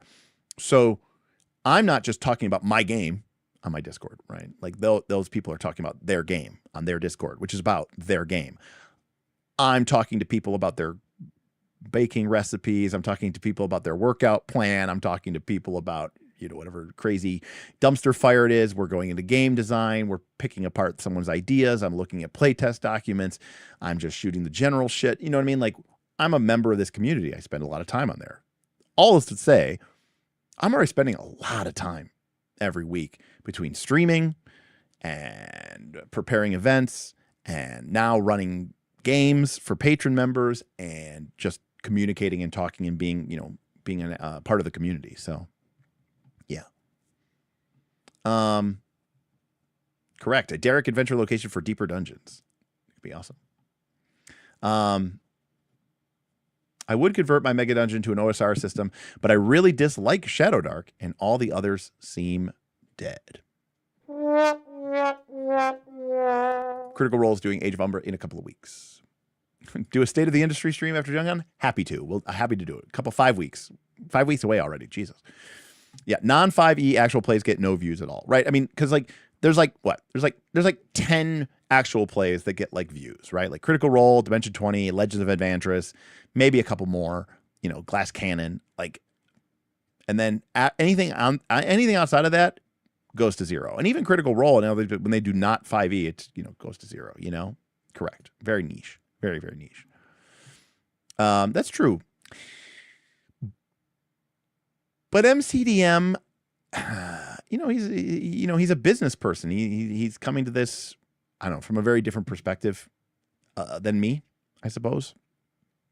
And he does Kickstarters for his games. I'm not saying that, like, if I were to do a game, I wouldn't do a Kickstarter. Of course I would do a Kickstarter,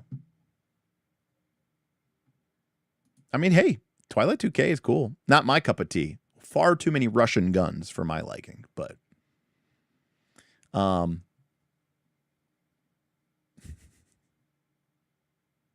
guess KnightCon did really well as Derek is all the way up his own ass tonight. Wait. I'm trying to say I'm bad at this, is what I'm trying to say.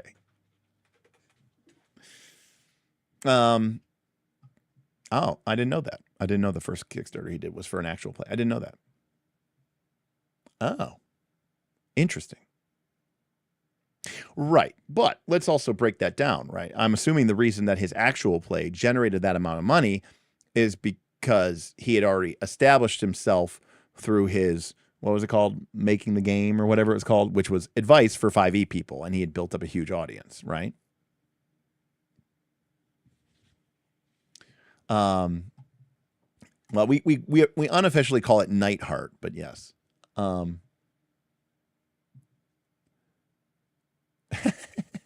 up, Insight? Correct. That's correct. We gotta wrap this up here. Well, so John, so that's the other problem. I mean, again, not to belittle anybody, but I've talked to several content creators who kind of now run events instead than post videos. I don't want to do that. I like the community. I like being part of the community. I like talking with you all in chat. I like talking with you all in Discord. So I'm a nerd too. I want to talk about games, and I don't want to just be doing project management all day. I'm just more like, what do I need to do to reach that next, how do I continue to help people is what it comes to. I don't want I don't want to just keep saying the same talking points over and over and over again. And I also don't want to say things that don't really help or make an impact to anybody. Like I could selfishly do, I don't know. Well, like for example, I selfishly did a Root actual play because I really wanted to do a PBTA game. I really wanted to do Root, and I really wanted to show off our cool new studio. So I invested a ton of time, a ton of money. I built a whole studio. We did a Root actual play, and like 500 people watched it. So now, is that selfish? I kind of think so, because that didn't really make a difference, or it was a waste of time for a lot of the people who contribute and help out this channel. So, and also to a certain extent, it was even kind of doing bad by my cast, because part of my cast's deal is they get, a cut. They get 20% or whatever we make. Well, 20% of not a lot of nothing is nothing. 20% divided by 0, carry the 0, infinite, whatever. Yeah. I mean, Neon Odyssey is in such a different realm or boat. I mean, I'm actually going to be honest with you, Marcus. I think Neon Odyssey doing 16 million is actually like almost depressing for someone like me, because it just shows what you're up against, the pressure to just, Neon Odyssey is literally fifth. It's not even like a different hack. It's like 5th edition reskinned, but It has Legend of Antris, these, quirky, quirky. We're not like everybody else. We're quirky, but we're also just like you cast. And they had the infinite Easter eggs, the infinite nostalgia bait, synthwave, 80s. Here's a cool music video. Don't worry, your campaign will be just like this music video, I'm sure. It'll be just like you imagined it in your head when you watch that music video. And it's for Reskin 5e. And that did 16 million. It's like, man, there really is no point, like to a certain extent. So you would think that that would mean that there's just money hanging off of trees, but that's not.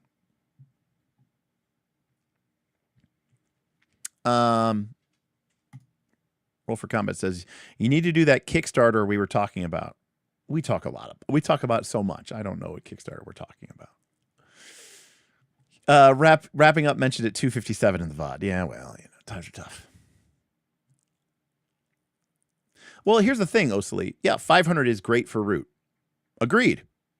But it's not great if you want to pay your mortgage. Unfortunately. We did have fun. Fun is important.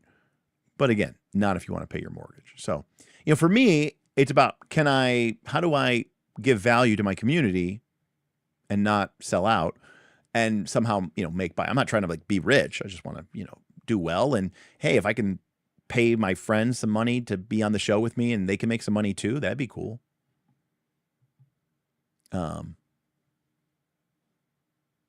Correct, Leland, correct. 12 million of that is going to people who will never even read the book, let alone play it. Correct. They're buying it. I get it. I mean, I understand. They're buying it on Vibes or whatever. Bob did get a Halloween costume out of it. That is something. Yeah, I'd rather not. Again, I like my system, right? I mean, again, I'm not complaining, folks. I got laid off in April, right? I got laid off in April of 2025, and I didn't freak out. In fact, I told the HR and my boss's boss or whatever that was laying me off, I understand these things happen. I understand that it's probably going to be a very trying day for you as you, lay off 20% of the company. So hopefully you guys, don't take anything too personally. If I can make this a little bit easier for you, and they're looking at me like I'm a crazy person. And the truth of the matter is I wasn't worried because I know that my expenses are very minimal. I don't have a family. I'm not taking care of a spouse. I'm not taking care of kids. I do have my dogs. So when something does happen, they hurt their knee or something, it does become scary. And I knew I had this incredible, awesome, amazing Patreon, and I've never had to chase YouTube views. And whenever I talk with other content creators, it's like it's like they look at me like I'm speaking Aramaic because I go, what's the algorithm? What's a thumbnails change? What's the A/B beta testing? I don't do any of that. I don't care about that. I never do any of that because my entire model is built around the idea that if I can get 500 people who are willing to give me $5 or $10 a month, then I can get by on that, with a little extra tips and supports.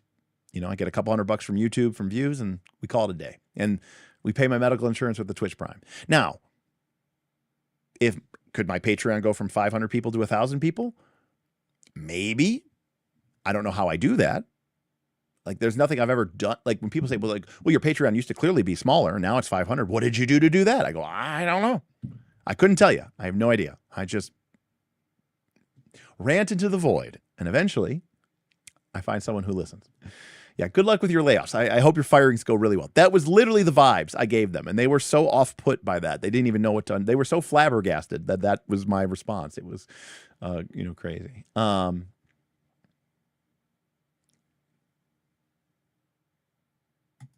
I don't know. I mean, I'm sure Hasbro would love to make sure everybody goes through D&D as sort of a software as a service. What they've started doing is releasing exclusive content on D&D Beyond, which is their sort of paywall where you pay a subscription fee to access it. So there's a little bit of that for sure. Yeah, exactly. Hey, Matt, what's good to see you. Right. It's interesting to a relatively niche community. And again, I'm going to be fully transparent here. That niche community tends to have enough disposable income that they are willing to part with, that on a whole, it has worked for me. I don't think that's possible. I mean, they're like 3, 4, 5 hours long, you know. Spoken like a true believer, Mr. Rawlings. Spoken like a reasonable, true believer. That's all right. That's all right. We'll be there next year. We're around. I'll be at Gen Con. I don't know if you're on Gen Con, but if you did videos, I wouldn't watch. There you go. And even then, the video format is one that I don't like. I like being able to respond to you. I like you asking a question and I answer. You don't understand something, challenge me on it. Right? If I say something that doesn't make sense, challenge me on it and let me answer. Have a question, ask it so I can answer immediately. Yeah. Right. And I mean, that is a reasonable concern.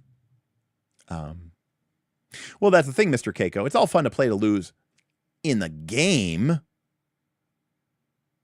But in real life, you know, there are certain mitigating circumstances. And I like what I'm able to do right now. You know, I'm making a lot more of these streams than I typically would ever do when I had a job. And that's because I have the time to do so. And if I had to go get a job, well, that would definitely cut into my time and my availability. Right now, I'm, you know, running one. I'm going to run 3 more. I'm going to be running, you know, like 15 hours of games a week, plus doing probably 15, you know, maybe not 15, maybe like 10 to 12 hours of streams a week. So, you know, that's like, and then probably on Discord for like another 20 to 30 hours a week. So that's like a 50, 60 hour week, which is not the end of the world considering I'm getting to like play and talk about role-playing games. So again, I'm not, you know, but so that's why I'm not like, oh, woe is me. Oh, I see what you're saying. I don't think anyone's going to click on a 3.5 hour video. I remember the original thing where it was like, YouTube was like, how would you classify your video content? Is it short, less than 2 minutes, medium length, less than 7 minutes, or long, greater than 10 minutes? And I was like, long? Because you have to remember, we started doing videos. That's how our channel started. We didn't do live streams. We did actual plays of Pathfinder 2nd Edition, and then eventually we started doing, you know, talks, combat and tactics and stuff. Those were 40, 50-minute videos. I did not do well. So, all right, it is 10 o'clock. I am going to go. We'll be back Thursday, probably with Stone Top. But we've got to have the One Ring on Sunday. I got to triple check with my crew, make sure everybody's good to go. But we'll be wrapping up the journey to the Vale of the journey to the Morgland, the Vale of Morgland. Where they will continue to investigate the ruins of the Arthedain fortress, inhabited by a den and family of trolls. And of course, we're going to be kicking off Blades in the Dark, I should say, Avatar and Daggerheart, all of which, some of which will get probably recorded and streamed, almost certainly to Patreon, if not YouTube in general. And then outside of that, I don't know what we're going to do. We did have a super chat that I missed. I want to scroll back and get that from Commander Snookums. It says, for dog health, thank you. And could you do a video on giving and receiving feedback on game design playtesting post-launch from a data science perspective? And would enough people want to watch that? Probably not. Although also too, Commander Snookums, I've never done playtesting as like a designer. Like I've never designed a game and done playtesting. I don't know that I'm the best person to ask that. I mean, you know, as a data science perspective, I think the number one thing I would tell you, and specifically to you, because I know you're playtesting, is you need to get you out of the loop, right? You need to give your game to someone else who isn't intimately familiar with it. And you need to have them run the game and not answer people's questions, you know, like, because when you have the designer of the game walking you through it, it's going to always be a much easier, you know, situation. Whereas the real world proof in the pudding experience is going to be some GM excited about your game, picks it up, right? Backs it, buys it off of itch.io or wherever the fuck you put it, tries to sell it to their group. Their group says, let's go. And then they sit down and they have to fumble fuck their way through it. And they don't have your infinite experience and intimate knowledge with the game. And, you know, when people ask you questions, you don't have to, you can't answer them because they don't know, right? You need to refer them to the document. And, if someone's not using their power because it's not obvious to them, and then at the end they say, I had a terrible time because my character sucked, and you're thinking, yeah, because you never used your actual powers. That's not on them, right? That's on your rules. That's on your game. So now if you're there to like handhold them through every step of the way, you're going to get biased feedback. So I think from a data science perspective, I would say you need to like if I'm the one doing the survey and I want really unbiased results, I can't be the one giving the survey because I'm going to bias the question. I'm going to be like, would you say that it was a good game or a great game? I'm not, obviously that's over the top, but like, it's hard to give people feedback and have it not be a little biased when it's their game and they're the ones who ran it for you, So Jess does tend to agree with me here, which is good. And she would have much more experience than that in me. So I would say that from a data science perspective, that from an actual practical running a playtest group, that I have no experience with whatsoever. I've never designed a game, so I don't know. If anything, I would want to learn from you in the future. Should I ever go down that road, I would need to, learn maybe from your pain points for sure. That is true. It is a catch-22, right? Because the sickos who watch this, that's what you're here for. But then by doing this, I exclude everybody else. It is a catch-22. You won't be jealous at all for the Blades in the Dark game? I know. I was surprised you couldn't figure out a way to make it, but I know you got your Dolmen Wood OSR, cool OSR LA friends. And I can't compete with them, but that's fine. And thank you to you, Kendall. Appreciate that you came, and it was great that you got to be there. Yeah.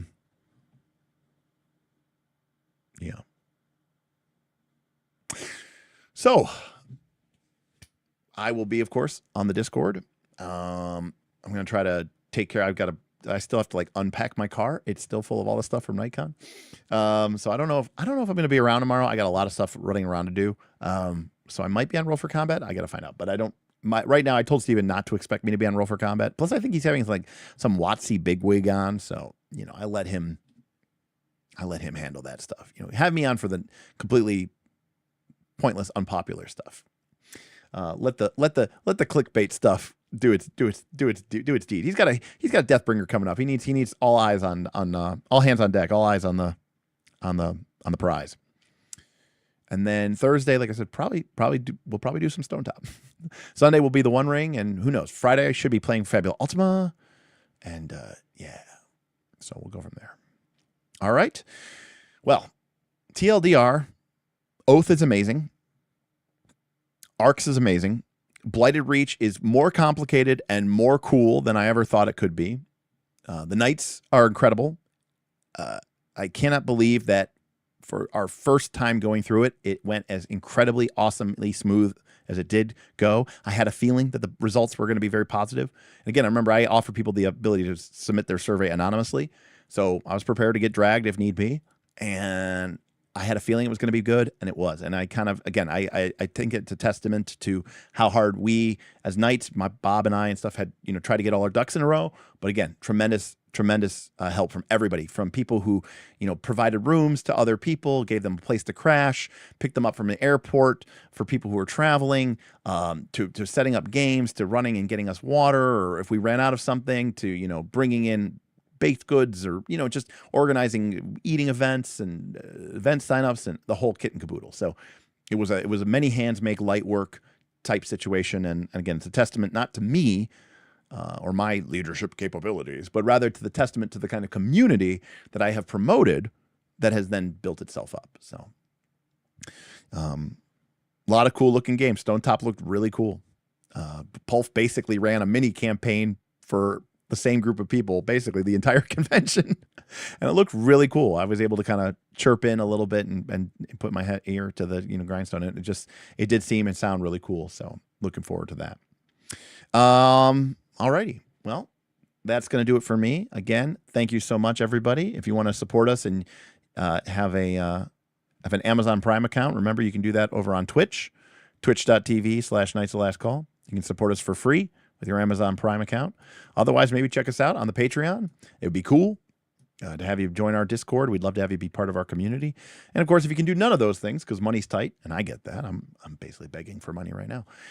It'd be cool just to have you come here and leave a comment, like, subscribe, and come hang out with us whenever we go live, which sometimes happens randomly in the middle of the night. So, Tuesdays and Thursdays at 7 p.m. is our official time, but you never quite know. And of course, there's also game night where we play Final Fantasy 1 sometimes, which could happen tomorrow as well. I've been dreaming of Final Fantasy 1. I want to beat it because there's a new Final Fantasy coming out that looks amazing. Final Fantasy Resonance. It's like HD 2D or whatever. Looks so cool. And like you channel the aspects of like famous Final Fantasy characters from all the previous games. It looks amazing. A little over the top, but it looks amazing. And it's pixel arty. It looks cool. I very rarely would say I'm excited to play a thing, but it's like not real time with all this bullshit combo breaker stuff. It looks like a proper Final Fantasy game. So anyway, and they're doing a Final Fantasy 9 pixel remaster or whatever, like later in the year too. So that is maybe my favorite Final Fantasy right now. But yeah. Well, I never played the mobile game, so I don't give a shit. There we go. So good fight, everybody. Good night, and I'll see you next time on Knights of Last Call. Good night, everybody. Peace.